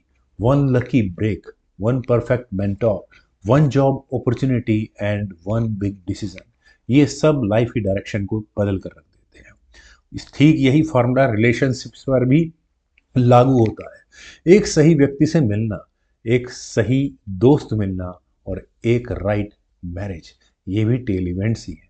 यानी आपकी लाइफ टेल इवेंट्स का संगम है। मॉर्गन कहते हैं कि most important thing in your life will be the result of handful of decisions, the biggest financial mistake expecting consistency instead of extreme. Investors fail because they expect smooth returns, predictable returns, consistent growth, लेकिन real world unpredictable होता है। Market में असलियत में अगर हम देखें तो 95% टाइम कुछ ज़्यादा खास नहीं हो रहा होता है, सिर्फ 5% में कुछ ना कुछ हो रहा होता है। मॉर्गन इसको कहते हैं normal is extremely abnormal in finance. Why most people don't stay for tails. Friends, इसके कारण तो बिल्कुल साफ है। सबसे पहला तो है हमारे इमोशन, हमारा डर, पैनिक, वोलेटिलिटी, इन्वेस्टर जल्दी निकल जाते हैं, lack of patience, tail event देखने में सालों लगते हैं, इतना पेशेंस किसमें रखा है, failure to accept randomness. Friends, tail events predictable नहीं होते, लूज एवर्जेंस, छोटे लॉसेस, लोग विनर्स को बेचकर निकल जाते हैं। और सबसे बड़ा जो कुख्यात है वो है मीडिया, हर छोटी गिरावट को डिजास्टर बताता है। नतीजा क्या निकलता है, इन्वेस्टर टेल इवेंट्स को मिस कर देते हैं, जबकि असली पैसा वहीं बनता है। The psychology of being wrong often but right big. Morgan बताते हैं कि अच्छे इन्वेस्टर ज्यादातर टाइम गलत होते हैं, लेकिन जब वो सही होते हैं तो उनका सही बहुत बड़ा होता है, वही सही खुद टेल इवेंट बन जाता है। Investing means mostly losing small, occasionally winning huge. ये बात समझना मुश्किल है क्योंकि ईगो एक्सेप्ट नहीं करता इस बात को, सोसाइटी फेलियर शेम देती है, लॉसेस इमोशनल होते हैं, लेकिन यही इन्वेस्टिंग का रियल नेचर है। How to invest keeping tail events in mind. Morgan कुछ प्रैक्टिकल माइंडसेट बताते हैं। First, accept that most of you what you buy won't work. हर शेयर, हर बिजनेस, हर वेंचर सक्सेस नहीं करेगा, ये नॉर्मल है, फेलियर नहीं है। Second, let your winners run. ये सबसे इंपॉर्टेंट टूल है। टेल इवेंट्स तभी बनते हैं जब आप धैर्य रखें, विनर्स को कंपाउंड करने दें और जल्दी प्रॉफिट बुकिंग ना करें। Accept disappointments. मार्केट में setbacks, crashes, correction, noise, fear, ये सब टेल इवेंट्स तक पहुंचने के रास्ते हैं। Diversify. Diversification ensures even if many ideas fail, the winning tail event still saves everything. Don't chase perfection. Tail event unpredictable होते हैं, आप गेस नहीं कर सकते कि कौन सा स्टॉक अगला $1 ट्रिलियन कंपनी बनेगा।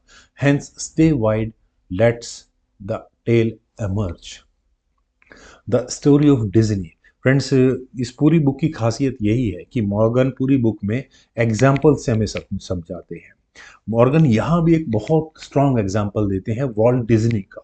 वो बैंकरप्ट हुए, उनकी 10 से ज़्यादा फिल्में चली ही नहीं, स्ट्रगल पर स्ट्रगल चलता रहा, और आलोचक तो हैं ही इस दुनिया में।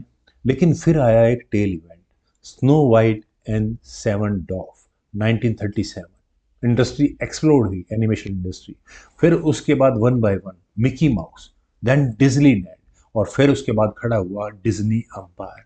अगर हम डिज्नी, वर्ल्ड डिज्नी की पूरी सक्सेस को एक या दो टेल इवेंट्स में गिन सकते हैं, अगर हम उसकी सक्सेस स्टोरी को देखें।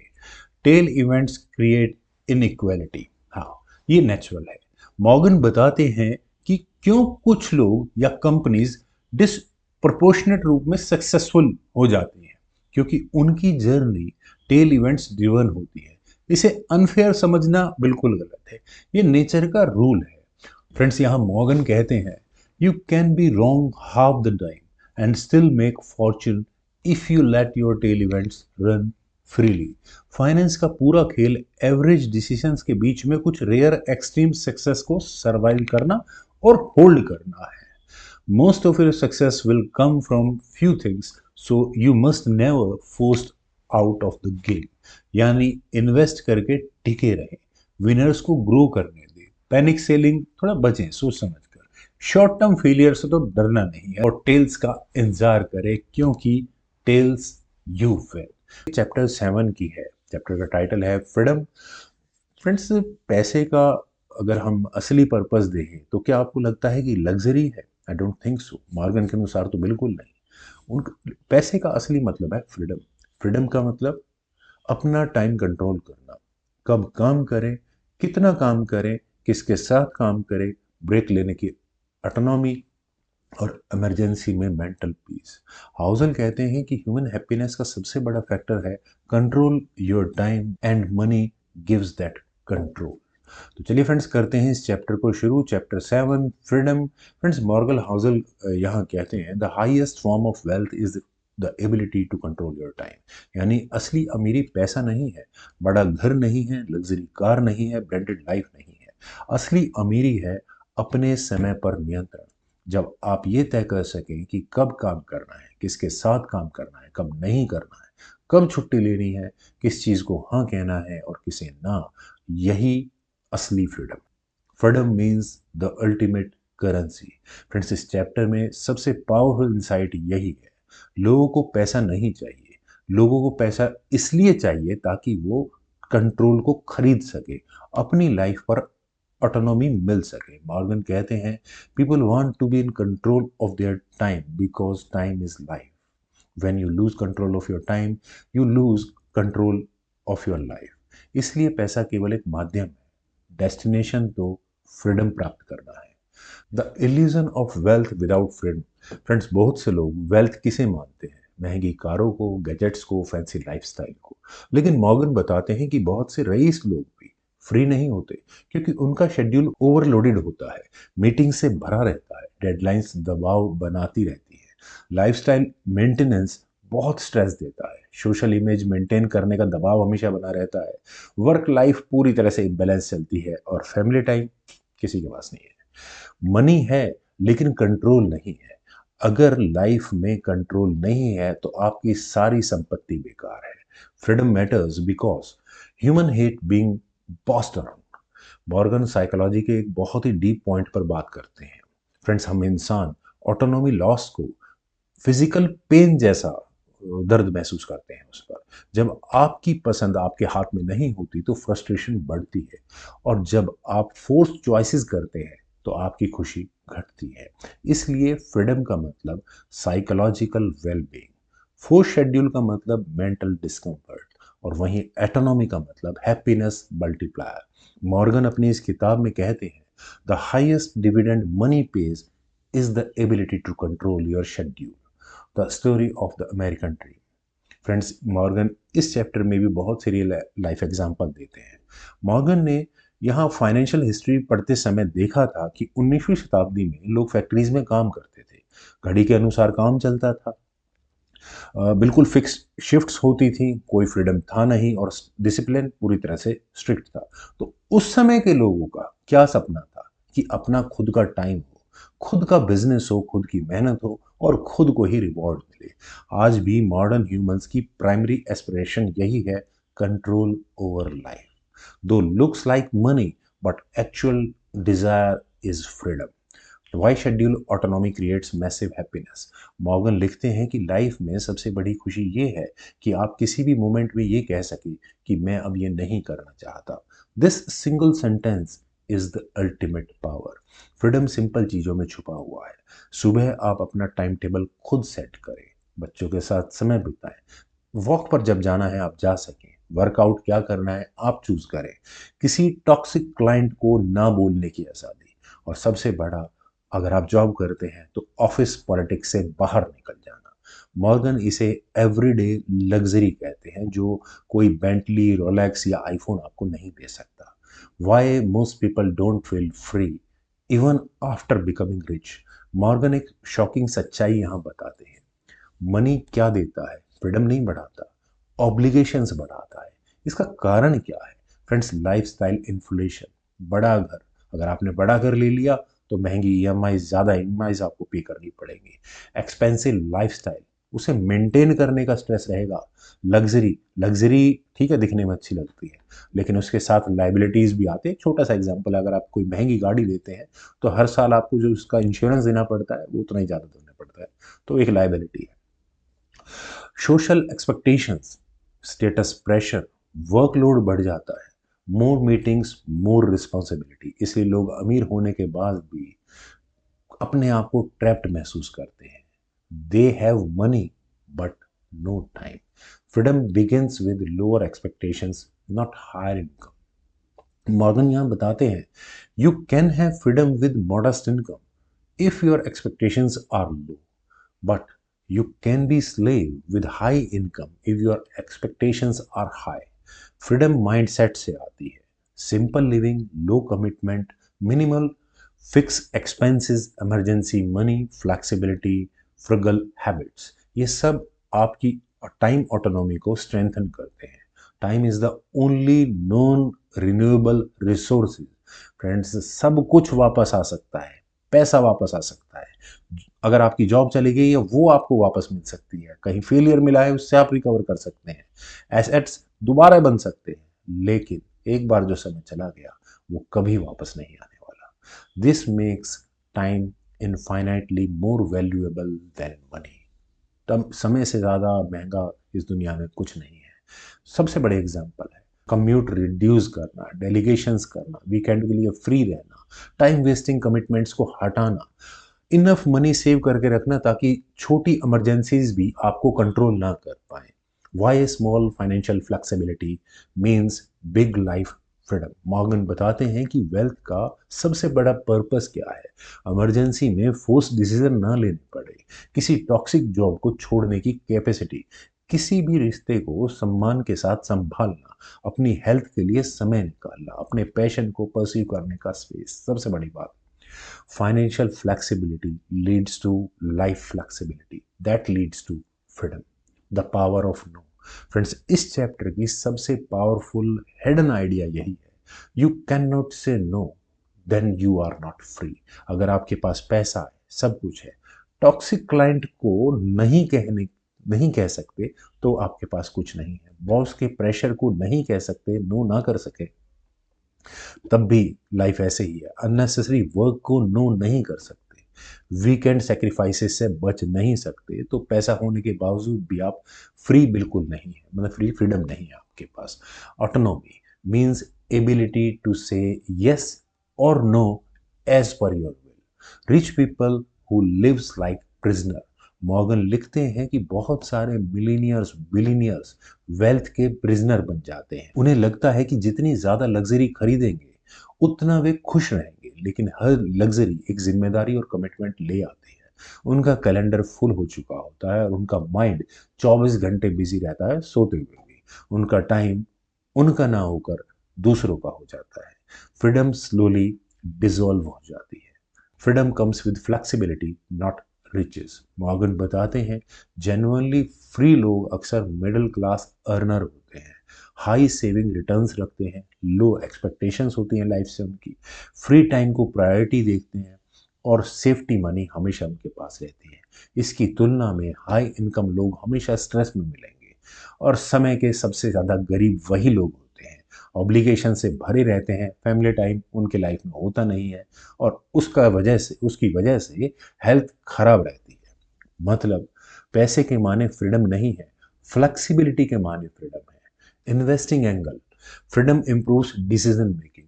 फ्रेंड्स, मॉर्गन यहाँ एक साइकोलॉजिकल लिंक बताते हैं।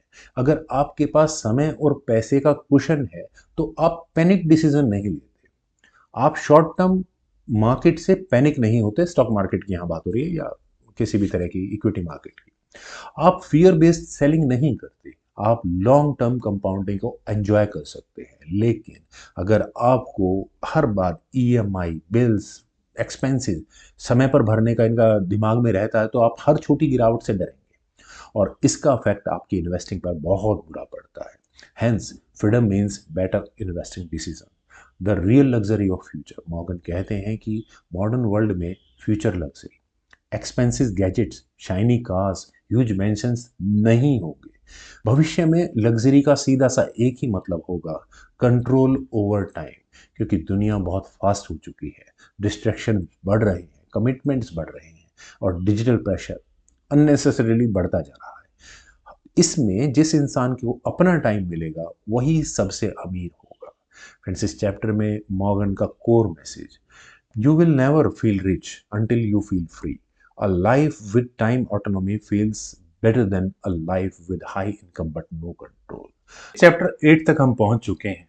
Man in the car paradox. Friends, लोग महंगी कारें खरीदते हैं ताकि लोग उन्हें एडमायर करें, एक तरह का शो ऑफ। लेकिन असलियत में लोग क्या कर रहे होते हैं? कार को एडमायर करते हैं, उसके चलाने वाले को नहीं। दिस पैराडॉक्स शोज कि दिखावे में खर्च करना रिस्पेक्ट नहीं दिलाता। रिस्पेक्ट आता है बिहेवियर, वैल्यूज, ऑनेस्टी, स्टेबिलिटी से, लग्जरी से नहीं। तो चलिए फ्रेंड्स, करते हैं अपने इस चैप्टर को शुरू। Chapter number 8, man in the car paradox. Friends, Morgan Housel इस चैप्टर की शुरुआत में एक बहुत ही, मैं कहूँगा, साइकोलॉजिकल सच्चाई से हमें रूबरू कराते हैं। लोग आपकी गाड़ी को देखकर आपको एडमायर नहीं करते, बल्कि लोग उस गाड़ी में अपने आप को इमेजिन करके खुश होते हैं। यानी एडमायरेशन रियली रीचेज यू, क्योंकि लोग एक्चुअली में आपको नहीं, उस लाइफस्टाइल को एडमायर कर रहे होते हैं जिसे वो खुद अचीव करना चाहते हैं। इसे ही वो कहते हैं, हॉजल कहते हैं, man in the car paradox. लोग कार की तरफ देखते हैं, कार वाले की तरफ नहीं। इनसेन, बट लेकिन सच यही है, लोग दूसरों को एडमायर नहीं करते, वो खुद को एडमायर कर रहे होते हैं।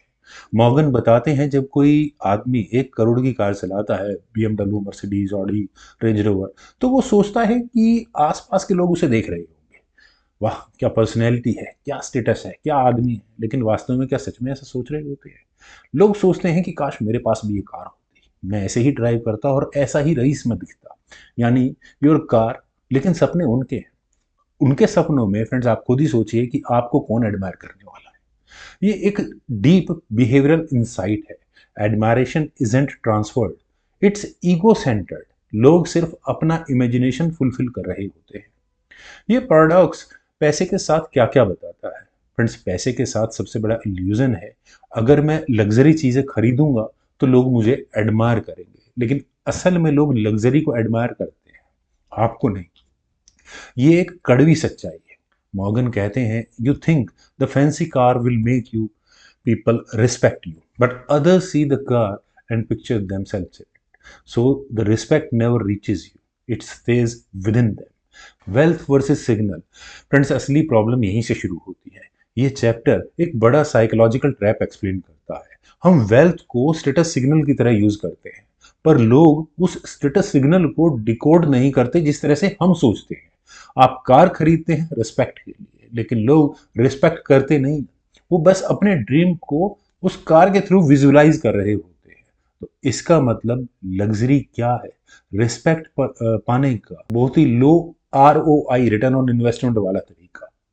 क्योंकि एडमायरेशन रिसीवर यानी आप तक गलत तरीके से पहुंचता है। वेल्थ का असली मतलब लग्जरी नहीं है। फ्रेंड्स, मॉर्गन यहाँ एक ब्रिलियंट पॉइंट लिखते हैं, wealth is what you don't सी। यानी असली वेल्थ क्या है? आपकी इन्वेस्टमेंट, आपका फाइनेंशियल डिसिप्लिन, आपका saving rate, compounding, emergency fund, long term security, freedom from stress. Friends, ये चीज़ें दिखती नहीं है, तो इसलिए लोग इसे समझ नहीं पाते। लग्जरी दिखती है तो लोग इसे फॉलो करते हैं। नतीजा क्या निकलता है? लोग दिखाने वाली चीज़ों में पैसा बर्बाद करते हैं, वो नहीं जो एक्चुअली में वेल्थ है। फ्रेंड्स, अमीर बनना आसान है, लेकिन अमीर दिखना बहुत महंगा पड़ता है। मॉर्गन लिखते हैं, people who are truly wealthy rarely need to show it. ऐसा क्यों है? क्योंकि फ्रेंड्स, असली एडमायरेशन कहाँ करना चाहिए? सबसे पहला फ्रीडम, जो हमने लास्ट चैप्टर देखा था।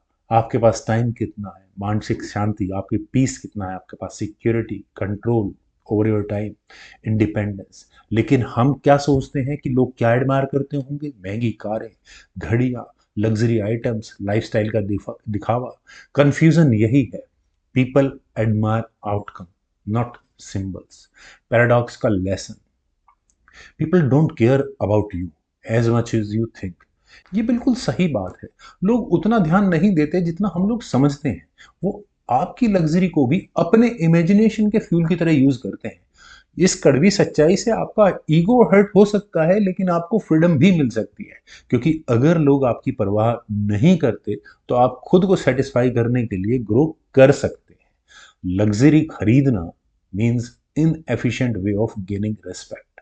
सच्ची रिस्पेक्ट किससे आती है? आपके व्यवहार से, आपकी विनम्रता से, डिसिप्लिन से, कॉम्पिटेंस, ह्यूमिलिटी से, जेनरोसिटी और आपकी बुद्धिमत्ता, विजडम से। लग्जरी एक शॉर्टकट है, लेकिन शॉर्टकट ज़्यादातर काम नहीं करता। मॉर्गन लिखते हैं, the most effective way to get respect is to be humble and kind, not to flash material goods. Comparison trap, सबसे खतरनाक बिहेवियरल ट्रैप। जब आप फ्रेंड्स लग्जरी खरीदते हैं, रिस्पेक्ट के लिए स्पेशली, तो आप कंपैरिजन के खेल में उतर जाते हैं। मेरी गाड़ी वर्सेस उसकी गाड़ी, मेरा लाइफस्टाइल वर्सेस उसका लाइफस्टाइल, मेरी सैलरी वर्सेस उसकी सैलरी, मेरा स्टेटस वर्सेस उसका स्टेटस। ये गेम अनविनेबल है, कोई नहीं जीत सकता। ऐसा क्यों? क्योंकि हमेशा याद रखिए कि कोई ना कोई आपसे आगे जरूर होगा। नतीजा क्या निकलेगा? इनसिक्योरिटी बढ़ेगी, हमेशा एंग्जाइटी रहेगी, जेलस, ओवर स्पेंडिंग और फाइनेंशियल इंस्टेबिलिटी। वेल्थ एक मैराथन है, वहीं दूसरी तरफ लग्जरी एक रेस जिसे आप हारेंगे ही हारेंगे। तो रियल पावर कहां पर है? Being unnoticed. फ्रेंड्स, मॉर्गन कहते हैं, the ultimate form of wealth is the ability to live life on your terms without caring about what other things. जब आपको दूसरों की नजरों की जरूरत नहीं होती तो आप फ्री हो जाते हैं। एक्चुअली वेल्दी लोग सिंपल कार चलाते हैं, सिंपल कपड़े पहनते हैं, अननेसेसरी दिखावा नहीं करते, पूरी एनर्जी ग्रोथ में लगाते हैं। पब्लिक अप्रूवल की जरूरत उन्हें नहीं होती, क्योंकि उन्हें पता है कि असली वेल्थ कंट्रोल में है, दिखावे में नहीं है। This is why Warren Buffett lives simply despite of being billionaire. Warren Buffett का पुराना घर था, सिंपल गाड़ी थी, कोई फ्लैशी लाइफस्टाइल नहीं रहा, ना ही कोई दिखावा किया। क्यों? क्योंकि उन्हें रिस्पेक्ट चाहिए ही नहीं थी, उन्हें सिर्फ अपनी आज़ादी चाहिए थी। People admire the man, not the car. Friends, इस चैप्टर में एक और फाइनेंशियल ब्रोकर हैं। उनका, जब तक उन्होंने अपनी लाइफ जी तब तक वो अननोटिस्ड रहे, लेकिन उनके मरने के पश्चात सारा सोशल मीडिया और सारे न्यूज़पेपर्स उन्हीं की खबरों से बढ़ गए, क्योंकि उन्होंने अपने जीते जी कभी शो ऑफ किया ही नहीं कि वे इतने वेल्दी पर्सन हैं। Practical lessons from this chapter. Lesson number 1, don't buy things to impress people, they are not thinking about you, they are thinking about themselves. Lesson number 2, luxury means zero return investment, वहीं दूसरी तरफ wealth building assets means high returns. Lesson number 3, respect comes from behavior, not possessions. Lesson number 4, you your self-worth must be internal, not dependent on your external admiration. Lesson number 5, wealth is silent while luxury is loud. Be wealthier, not louder. Friends, people admire the car, not the driver. So you don't destroy real wealth trying to look wealthy. तो friends, ये थी मेरी एक छोटी सी presentation इस chapter number 8 की, 9th chapter की है। फ्रेंड्स, जो दिखता है, महंगी कारें, घर, ब्रांडेड आइटम्स, वो सब खर्चा है। जो नहीं दिखता, savings, stock, retirement corpus, emergency fund, वही असली वेल्थ है। वेल्थ हमेशा छुपी हुई रहती है, लेकिन लग्जरी विजिबल रहती है। तो इसीलिए अक्सर लोग कंफ्यूज रहते हैं इन दोनों के बीच में। इससे ओवर स्पेंडिंग, जरूर से ज़्यादा खर्चा होता है, और लोग अमीर दिखने की कोशिश में अपना नुकसान कर बैठते हैं। तो चलिए फ्रेंड्स, करते हैं इस चैप्टर को शुरू। Wealth is what you don't C. Friends, असली वेल्थ क्या है? जो दिखती नहीं है, जो छुपी हुई है। जो चीजें दिखती हैं, कारें, महंगे गैजेट्स, लाइफस्टाइल, वो सब वेल्थ का कंजम्पशन है, ना कि वेल्थ। यानी लग्जरी दिखेगी, लेकिन वहीं दूसरी तरफ वेल्थ हमेशा छुपी हुई रहती है, इनविजिबल रहती है। और ज्यादातर लोग इसी डिफरेंस को समझ नहीं पाते, इसलिए गलत फाइनेंशियल डिसीजंस लेकर अपनी एक्चुअल वेल्थ को डिस्ट्रॉय कर चुके होते हैं। Why wealth is invisible? Friends, इसलिए क्योंकि वेल्थ का मतलब है जो आपने पैसा बचाया, जो इन्वेस्ट किया और उससे जो एसेट्स क्रिएट किए, फाइनली जो कंपाउंडिंग आपको मिली, इमरजेंसी फंड्स और अनस्पेंट मनी। इनमें से कोई भी चीज़ दुनिया की नज़र में नहीं आती। You can't look a person and से उसके पास कितने म्यूचुअल फंड्स हैं, उसकी बैलेंस शीट कैसी है, क्या उसके बिटकॉइन होल्डिंग, हालांकि हमारे देश में तो बैन है, लेकिन अमेरिका का संदर्भ में है, तो कितनी उसकी स्टॉक होल्डिंग्स है, उसकी सेविंग रेट क्या है, उसका पोर्टफोलियो कितना कंपाउंड कर रहा है। फ्रेंड्स ये सब कुछ छुपा हुआ होता है और यही असली वेल्थ है। ऑन द अदर हैंड जो दिखता है, कारें, महंगे जूते, आलीशान घर, ब्रांडेड क्लोथ्स, ये सब वेल्थ नहीं है, बल्कि वेल्थ का उपयोग यानी consumption. Problem, society believes visible means wealth. Friends क्योंकि हम लोग ये समझते हैं कि जो दिखता है मतलब अमीर, जो नहीं दिखता वो नहीं है।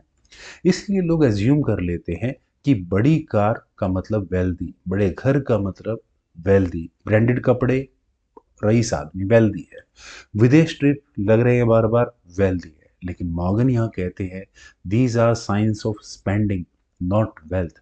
Wealth is the money you don't spend. इसका मतलब रिच दिखना आसान है, लेकिन वेल्दी बनना मुश्किल है, क्योंकि क्योंकि दिखना मतलब आपको शो ऑफ करना है तो खर्चा लगता है, लेकिन अगर बनाना है तो आपको बचत लगती है। Wealth means financial assets and optionality. Friends Morgan यहाँ वेल्थ के बारे में दो बहुत बड़ी चीज़ें बताते हैं। फाइनेंशियल एसेट्स जो दुनिया को दिखते नहीं है, stocks, bonds, index funds, gold, real estate, cash reserves, compounding growth, business equity. Friends ये सब चीज़ें साइलेंट होती है, लेकिन असली पावर यही होती है। अब इसका फायदा क्या है? आपको मिलती है ऑप्शनैलिटी, चॉइस। वेल्थ आपको देती है चुनने की आज़ादी, काम करे या ब्रेक ले, जॉब बदले या कंटिन्यू करे, स्ट्रेस फ्री रहे, इमरजेंसी संभाल सके, किसी क्राइसिस में दूसरों पर डिपेंड ना हो, अपने लिए बेहतर लाइफ ऑप्शंस चुन सके। चॉइस का मतलब फ्रीडम है, और फ्रीडम से पावर आती है, और पावर ही असली वेल्थ है। ये इनविजिबल है, इसीलिए प्राइसलेस है। फ्रेंड्स इस चैप्टर का सबसे powerful example the unseen millionaire. Morgan यहाँ पर एक एग्जाम्पल देते हैं। आप सड़क पर चलते हुए एक आदमी को देखते हैं जो साधारण कपड़े, साधारण कार और एक नॉर्मल लाइफस्टाइल वाला बंदा दिखता है। अब आप एज्यूम कर लेते हैं कि ये नॉर्मल इंसान है, लेकिन सच इससे अलग भी हो सकता है वो करोड़पति हो, वो फाइनेंशियली इंडिपेंडेंट हो, उसका घर कोई ईएमआई ना हो, वो मंथली इन्वेस्टमेंट भी कर सकता है, उसके पास मल्टी डेकेड कंपाउंडिंग चल रही हो सकती है, उसका इमरजेंसी फंड स्ट्रांग होगा। He doesn't look rich, but he is actually wealthy. वहीं दूसरी तरफ एक दूसरे आदमी को कंपेयर करते हैं जो महंगी गाड़ी में आता है, ब्रांडेड कपड़े पहने हुए, लेटेस्ट आईफोन हाथ में लिया हुआ है, फुल स्टाइल में है। लोग कहेंगे कि हाँ यार ये आदमी वेल्दी लग रहा है, लेकिन सच्चाई क्या है? हो सकता है उसकी कार ईएमआई पर हो, क्रेडिट कार्ड बिल से उसने आईफोन लिया हो, घर लोन पर हो, बचत तो करेगा ही कहाँ से, इन्वेस्टमेंट कहाँ से होगी जब इतना खर्चा कर चुका है। वो रईस दिख जरूर रहा है, लेकिन वो असलियत में फ्रजाइल है। This is the entire point. Appearance doesn't mean wealth, silence is wealth. Wealth का सबसे बड़ा ड्राइवर अच्छा बिहेवियर और धैर्य, पेशेंस। वेल्थ बनाने के लिए ये क्या क्वालिटीज चाहिए? सबसे पहले आपको patience, consistency, saving habit, moderate lifestyle, control over impulses, long term thinking, delayed gratification. ये चीज़ें दिखती नहीं है, ये सिर्फ आपको एक्शन में लानी होती है। रिजल्ट वेल्थ बन जाती है, लेकिन दिखती नहीं है। कंजम्पशन वर्सेस वेल्थ का डिफरेंस। फ्रेंड्स मॉर्गन यहाँ एक शार्प लाइन लिखते हैं, rich is current income, wealth is financial assets that hasn't been yet been converted to stuff। यानी रिच का मतलब मंथली इनकम, वहीं वेल्थ का मतलब इनकम में से जो आपने खर्चे किए हैं, वो जो आप बचा लेते हैं, जो इन्वेस्ट हो जाता है, वही वेल्थ है। और लोग इन्हीं दोनों चीज़ों में कंफ्यूजन में रहते हैं। Why people spend more to signal wealth? क्योंकि फ्रेंड्स हम ह्यूमंस एक बिहेवियरल ट्रैप में फंसते हैं। हम चाहते हैं कि लोग हमें सक्सेसफुल समझे, हम चाहते हैं कि दुनिया हमको एडमायर करे, हम चाहते हैं कि लोग हमें हाई स्टेटस वाला माने, और इसके लिए हम लग्जरी यूज़ करते हैं, जैसे महंगी गाड़ियाँ, महंगी घड़ियाँ, जूते, गैजेट्स, लाइफस्टाइल पिक, और सबसे ज़्यादा बर्बादी का कारण है इंस्टाग्राम पर दिखावा। ये सब वेल्थ नहीं है, वेल्थ का डिस्ट्रक्शन है। रीज़न फ्रेंड्स एक बात हमेशा याद रखिए, लाइफ का बिल्कुल बेसिक प्रिंसिपल जो है हम मॉर्गन हाउसल बताते हैं। आप एक पैसा दिखाने की कोशिश करते हैं तो आप मानकर चलिए कि आप 10 पैसा बर्बाद कर चुके होते हैं। मॉर्गन के मुताबिक वेल्थ का रियल फार्मूला क्या है? He says wealth is equals to high saving rate multiplied with long term investing multiplied with low lifestyle inflation. यानी ज़्यादा कमाना ज़रूरी नहीं है, ज़्यादा बचाना ज़रूरी है, लंबे टाइम तक इन्वेस्टेड रहना ज़रूरी है, लाइफस्टाइल को कंट्रोल में रखना ज़रूरी है। ध्यान देना हमेशा, इनमें से कोई भी चीज़ नहीं दिखती, इसलिए वो असली वेल्थ बनाते दिखने में नहीं लगता कि वेल्थ। ऐसा क्यों? क्योंकि वो दिखावा नहीं कर रही है। Why this principle is the foundation of fire. What is fire? Financial independent movement. Friends, fire movement इसी प्रिंसिपल पर आधारित है। अपनी लाइफ को सिंपल रखो, अपने खर्च को कम करो, अपनी सेविंग रेट 40-50% तक बढ़ाने की कोशिश करो जितना पॉसिबल हो पाए। वेल्थ बिल्डअप करो और कंपाउंडिंग को टाइम दो। आपको क्या मिलेगा इससे? जल्दी रिटायर होने की ऑप्शन मिलेगी, फाइनेंशियल फ्रीडम आप एंजॉय कर सकेंगे। ये सब इनविजिबल स्टेप है, पर सबसे पावरफुल वेल्थ यहीं से बनती है। Psychological insight, why people misunderstand wealth. Friends, human behaviour कहता है जो दिखता है समझ में आ जाता है, जो नहीं दिखता इग्नोर हो जाता है। वेल्थ इनविजिबल है, इसलिए लोग उसे पीछे नहीं पड़ते उसके। जो दिखने वाली चीजें हैं यानी लग्जरी, असलियत में काम की नहीं है, लेकिन फिर भी उन्हें लोग चेज करते हैं। यह इन्वर्टेड लॉजिक है और इसीलिए लोग इसके पीछे भागते रहते हैं। The real problem, we admire consumption not discipline. जब कोई महंगी गाड़ी खरीदता है तो लोग तारीफ करते हैं कि वाह यार क्या सक्सेसफुल आदमी है, लेकिन डिसिप्लिन को कोई एडमायर नहीं करता। जो आदमी रेगुलरली सिप करता है, मिनिमल लाइफ जीता है, इम्पल्सिव बाइंग से बचता है और स्पेशली डेप्थ फ्री रहता है, जिसने धीरे धीरे रियल वेल्थ बिल्ड की है, ये एडमायर वर्दी बिहेवियर इनविजिबल है। इसलिए सोसाइटी गलत आइडल्स फॉलो करती है। वेल्थ का असली आउटकम, वेल्थ का असली आउटकम है फ्रीडम, पीस और सिक्योरिटी। इन तीन चीजों का कोई मोल नहीं है। फ्रीडम, कब उठना है, कब काम करना है, किसके साथ काम करना है, ये मेरी चॉइस होनी चाहिए। पीस, कोई ईएमआई नहीं, कोई कर्जा नहीं। इनसिक्योरिटी, बिल्कुल नहीं, जॉब लॉस का डर, सब खत्म। सिक्योरिटी, किसी भी इमरजेंसी में स्टेबल रहना। ये सारी चीजें लग्जरी से नहीं मिलती, वेल्थ से मिलती है। Just because you don't see wealth doesn't mean it is not there. आप दिखने में नॉर्मल हो सकते हैं लेकिन अंदर से वेल्दी, पावरफुल और स्टेबल हो सकते हैं। कोई दिखने में रईस लग सकता है लेकिन अंदर से फ्रजाइल, इनसिक्योर और स्ट्रेस हो सकता है। मॉर्गन यहाँ एक बहुत अच्छी पंच लाइन देते हैं। Wealth is what you don't see. Wealth is the accumulated assets that haven't been spent yet. Wealth is financial power that's hidden. Wealth is built quietly, richness displayed loudly. So choose wisely, choose wealth. ये chapter 10 की है। Friends, saving is more important then income और investment return. क्योंकि saving ही एक ऐसी चीज है जो आपके कंट्रोल में है, मार्केट आपके हाथ में नहीं है। हाई इनकम के बिना भी हाई सेविंग्स पॉसिबल हो सकती हैं और लो इनकम में भी अगर आप डिसिप्लिन से चलते हैं तो सेविंग संभव है। People don't get wealthy because of high income. They become wealthy because of high saving rate. चलिए फ्रेंड्स, करते हैं अब इस चैप्टर को शुरू। Chapter number 10, save money. Friends, इस चैप्टर में मॉर्गन हाउसल की शुरुआत एक बहुत ही पावरफुल फॉर्मूला से होती है। इनकम इंपॉर्टेंट है, बिल्कुल सही है, हम सब जानते हैं। रिटर्न इंपॉर्टेंट है, ये भी हम जानते हैं। लेकिन सेविंग, ये सबसे ज्यादा इंपॉर्टेंट है। ऐसा क्यों? क्योंकि सेविंग आपको कंट्रोल देती है, सेविंग आपको टाइम देती है, सबसे बड़ी बात सेविंग आपको फ्रीडम देती है, सर्वाइवल कैपेसिटी आपकी बढ़ाती है, और साथ ही सेविंग ही एक ऐसी चीज है जहां से कंपाउंडिंग की असली शुरुआत होती है। Saving means fuel of the entire wealth system. अगर फ्यूल नहीं होगा तो इंजन कैसे चलेगा?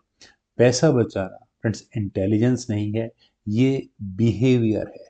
मॉर्गन इस पूरी बुक में बार बार बोलते हैं, सेविंग मनी मैथ नहीं है, सेविंग मनी का सीधा सा मतलब बिहेवियर है। क्योंकि आप कितना कमाते हैं ये आपकी स्किल हो सकती है, आप कितना रिटर्न बनाते हैं ये आपके इन्वेस्टमेंट टूल्स पर डिपेंड करता है, लेकिन आप कितना बचाते हैं ये आपकी पर्सनैलिटी, डिसिप्लिन और ईगो कंट्रोल पर है। इसका मतलब हाई एजुकेटेड लोग भी गरीब हो सकते हैं, एवरेज सैलरी वाले लोग वेल्दी हो सकते हैं, क्योंकि बिहेवियर ज़्यादा मायने रखता है इंटेलिजेंस से।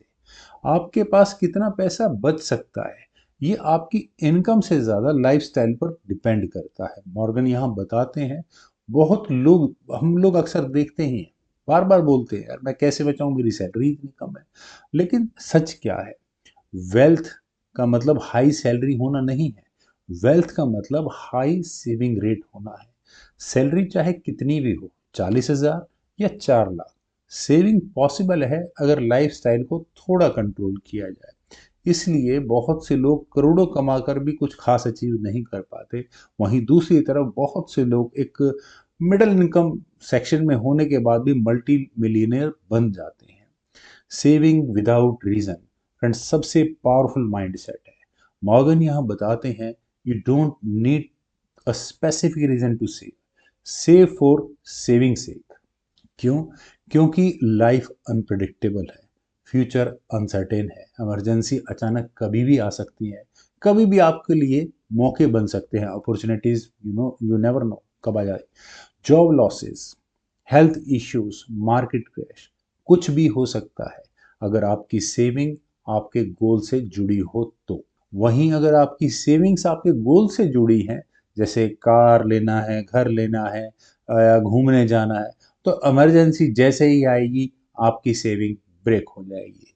इसलिए आपकी सेविंग आपकी habit, lifestyle, identity, default behaviour, ये सब बड़ा मायने रखती है। सेविंग का सीधा सा मतलब है आपकी लाइफ का इंश्योरेंस, फ्यूचर का कुशन। सेविंग रेट आपके अमीर बनने का सबसे पावरफुल टूल है।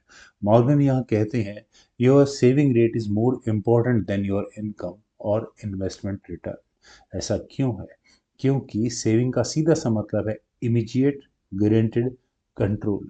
वहीं दूसरी तरफ इनकम की अगर हम बात करें तो लिमिटेड है, डिपेंड करती है आपकी मार्केट या जॉब पर, और रिटर्न्स अनसर्टेन है, वोलेटाइल है, एक्सटर्नल फैक्टर्स पर डिपेंड करते हैं।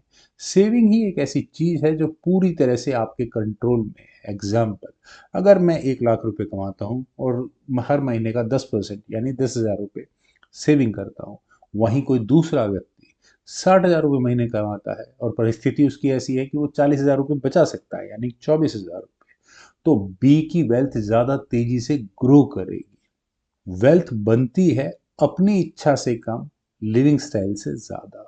मॉर्गन यहाँ बार बार इस बात को बहुत जोर देकर बोलते हैं, you will never be able to save unless you live below your means. यानी इनकम बढ़ाने पर लाइफस्टाइल को तेजी से मत बढ़ाओ, हमेशा कुछ ना कुछ बिलो एवरेज स्पेंड करो, इनफ समझो, कंपैरिजन के ट्रैप में मत फंसो, लग्जरी को स्टेटस का सिंबल मत बनाओ, simple living high wealth, fancy life high cost, wealth nil. Lifestyle inflation, friends, हमेशा वेल्थ डिस्ट्रॉयर की तरह मार्क किया जाता है, वहीं सेविंग वेल्थ मेकर होती है। ईगो का मतलब wealth destroyer, humility means wealth creator. Friends, इस चैप्टर की सबसे बड़ी साइकोलॉजिकल रियलिटी है, जितना ज़्यादा अहंकार उतनी ज़्यादा आप स्पेंडिंग करते हैं, जितनी ज़्यादा स्पेंडिंग करते हैं उतनी ही कम आप सेविंग कर पाते हैं, और जितनी सेविंग कम होगी वेल्थ बनेगी कहाँ से। ईगो आपको हमेशा बोलेगा कि यार नई कार लेनी है, उस आदमी के पास भी है, ब्रांडेड क्लोथ लेने चाहिए, ब्रांडेड और लेटेस्ट आईफोन लेना चाहिए, सबको इम्प्रेस जो करना है। लेकिन वहीं दूसरी तरफ अगर आप विनर में है तो आप हमेशा अपने आप से कहेंगे कि मेरे पास जो है मेरे लिए बहुत है, मुझे दिखावे करने की ज़रूरत क्या है, मैं लॉन्ग टर्म को इम्पॉर्टेंस दूंगा। इसलिए मॉर्गन कहते हैं, saving is the gap between your ego and your income. Come ego, ज़्यादा बचत, फ्रिगुअलिटी इज नॉट सेक्रीफाइस, ये फ्रीडम का रास्ता है। बहुत लोग समझते हैं कि सेविंग का मतलब खुद को तकलीफ देना है। अरे लाइफ किस लिए मिली है? एंजॉय करने के लिए। कब तक कंजूस बने रहोगे? बहुत लोग कहते हैं इस बात को। लेकिन यहाँ मॉर्गन बुल बहुत इंपॉर्टेंट बात बताते हैं। सेविंग का मतलब फ्यूचर फ्रीडम की बात हो रही है। स्पेंडिंग का मतलब प्लेजर अभी तुरंत मिलेगा, लेकिन भविष्य में जाकर तकलीफ होगी। Short term sacrifice, long term peace. वहीं दूसरी तरफ short term spending, long term stress. Saving आपको क्या देती है? Peace of mind, safety, flexibility, better choices, early retirement options, happy life. तो ये सेक्रीफाइस नहीं है, इन्वेस्टमेंट है। किसमें? आपके फ्रीडम में। स्मॉल सेविंग मैटर्स, क्योंकि कंपाउंडिंग छोटे अमाउंट्स को मिलकर ही बड़ी बनती है। अगर आप 5,000 रुपये हर महीने 15 साल तक, क्या रिटर्न, मतलब क्या सेविंग है? कुछ भी नहीं है। और एवरेज रिटर्न पर आप उसे सेव करते हैं। कोई आपकी खास स्किल नहीं लगी, लेकिन आप फाइनेंशियली बहुत कंफर्टेबल हो चुके होंगे। कंपाउंड इंटरेस्ट छोटे अमाउंट्स को भी बहुत बड़ा बना देता है, लेकिन तभी जब सेविंग रहे, सेविंग के बाद इन्वेस्टमेंट हो, और इन्वेस्टेड आप स्टे इन्वेस्टेड रहे। फ्रेंड, सेविंग 3 पिलर्स पर बनती है। सबसे पहला डिसिप्लिन, हर महीने सेविंग कर पाना। दूसरा कंसिस्टेंसी, सेविंग को कभी बंद ना करना। पेशेंस, सेविंग का फल धीरे धीरे आता है। धैर्य चाहिए। ये तीनों इनविजिबल प्रोसेस बनाते हैं जो लाइफ चेंजिंग आउटकम लाते हैं।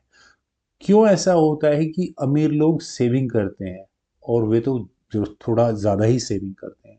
मॉर्गन बताते हैं, the highest form of wealth is the ability to do what you want and when you want to do. Wealthy लोग सेविंग को इसीलिए प्रायोरिटी देते हैं क्योंकि सबसे जल्दी फ्रीडम उससे मिलती है। Independence, stress free lifestyle, optionality, better choices, future security. उनके लिए सेविंग का मतलब पावर है। इसलिए बहुत से बिलियनियर सिंपल लाइफ जीते हैं, क्योंकि वे जानते हैं लग्जरी एक लाइबिलिटी है, सेविंग आपकी स्ट्रेंथ है। वॉरेन बफेट इसका सबसे बड़ा एग्जाम्पल है। इमरजेंसी फंड, वेल्थ की फर्स्ट फाउंडेशन। मॉर्गन कहते हैं बिना इमरजेंसी फंड के वेल्थ बनाना पॉसिबल ही नहीं है। क्योंकि अगर आपके पास इमरजेंसी फंड होगा ही नहीं, तो जीवन में कोई भी एक इमरजेंसी आई, आपकी सेविंग को वो निचोड़ देगी। इन्वेस्टमेंट आपके रुकवा देगी। बोरोइंग हमेशा प्रेशर लाती है और कंपाउंडिंग फैक्टर को डिस्ट्रॉय कर चुकी होगी। इसलिए सेविंग का पहला टारगेट हमेशा होना चाहिए 6 महीने का खर्चा आपके पास हो। लिक्विड फंड और कैश कुशन हमेशा रहना चाहिए। This is the real start of wealth. Saving ही असली वेल्थ क्यों कहलाती है? सबसे पहली बात कि इनविजिबल है, ड्यूरेबल है, कंपाउंडिंग फ्रेंडली है, आपको वल्नरेबल नहीं होने देती, आपको दूसरों के कंट्रोल से बाहर रखती है, आपको चॉइसेस देती है और आपको हमेशा शांत रखती है। सेविंग्स हमेशा साइलेंट पावर है और स्पेंडिंग विजिबल वीकनेस। फ्रेंड्स, अगर हम इस चैप्टर के समराइजेशन की बात करें, saving money is how you get rich, investing how you stay rich. ये 2 स्टेप्स हैं। पहले सेव करो, मतलब अपनी गाड़ी में तेल भरो, और फिर इन्वेस्ट करो, यानी कि इंजन इग्निशन ऑन करो। अगर फ्यूल ही नहीं होगा तो इंजन कर क्या लेगा, चलेगा कहाँ से? अगर सेविंग नहीं होगी तो इन्वेस्टमेंट तो पॉइंटलेस बनी जाती है, सिर्फ बातें रह जाएंगी। फ्रेंड्स, कमाओ कम या ज़्यादा, लेकिन बचाओ हर हाल में। लाइफस्टाइल को इनकम से ज़्यादा तेज़ी से मत बढ़ने दो। ईगो को कंट्रोल करना, इसका सीधा सा मतलब है आप सेविंग करने के माइंडसेट में आ चुके हैं। लग्जरी बाद में आए, पहले आपको फ्रीडम चाहिए। सेविंग विदाउट गोल सबसे स्ट्रॉन्ग सेविंग होती है। सेविंग रेट हमेशा इन्वेस्टमेंट रिटर्न से ज़्यादा मजबूत रहता है। कंपाउंडिंग तभी काम करेगी जब सेविंग हाई होगी। सेविंग आपको स्ट्रेस फ्री लाइफ देती है। अगर मैं एक लाइन समरी की बात करूं, अमीर बनने के लिए सबसे ज़्यादा ज़रूरी स्किल्स क्या है? पैसा बचाने की एबिलिटी। तो फ्रेंड्स, ये थी मेरी एक छोटी सी प्रेजेंटेशन इस चैप्टर की। उम्मीद आप सभी लोगों को भी जरूर पसंद आई होगी। तो आप लोग वीडियो को लाइक, शेयर, यूट्यूब चैनल को प्लीज सब्सक्राइब जरूर करें। कमेंट सजेशंस का मुझे बेहद इंतजार रहेगा। Thank you for watching, bye now.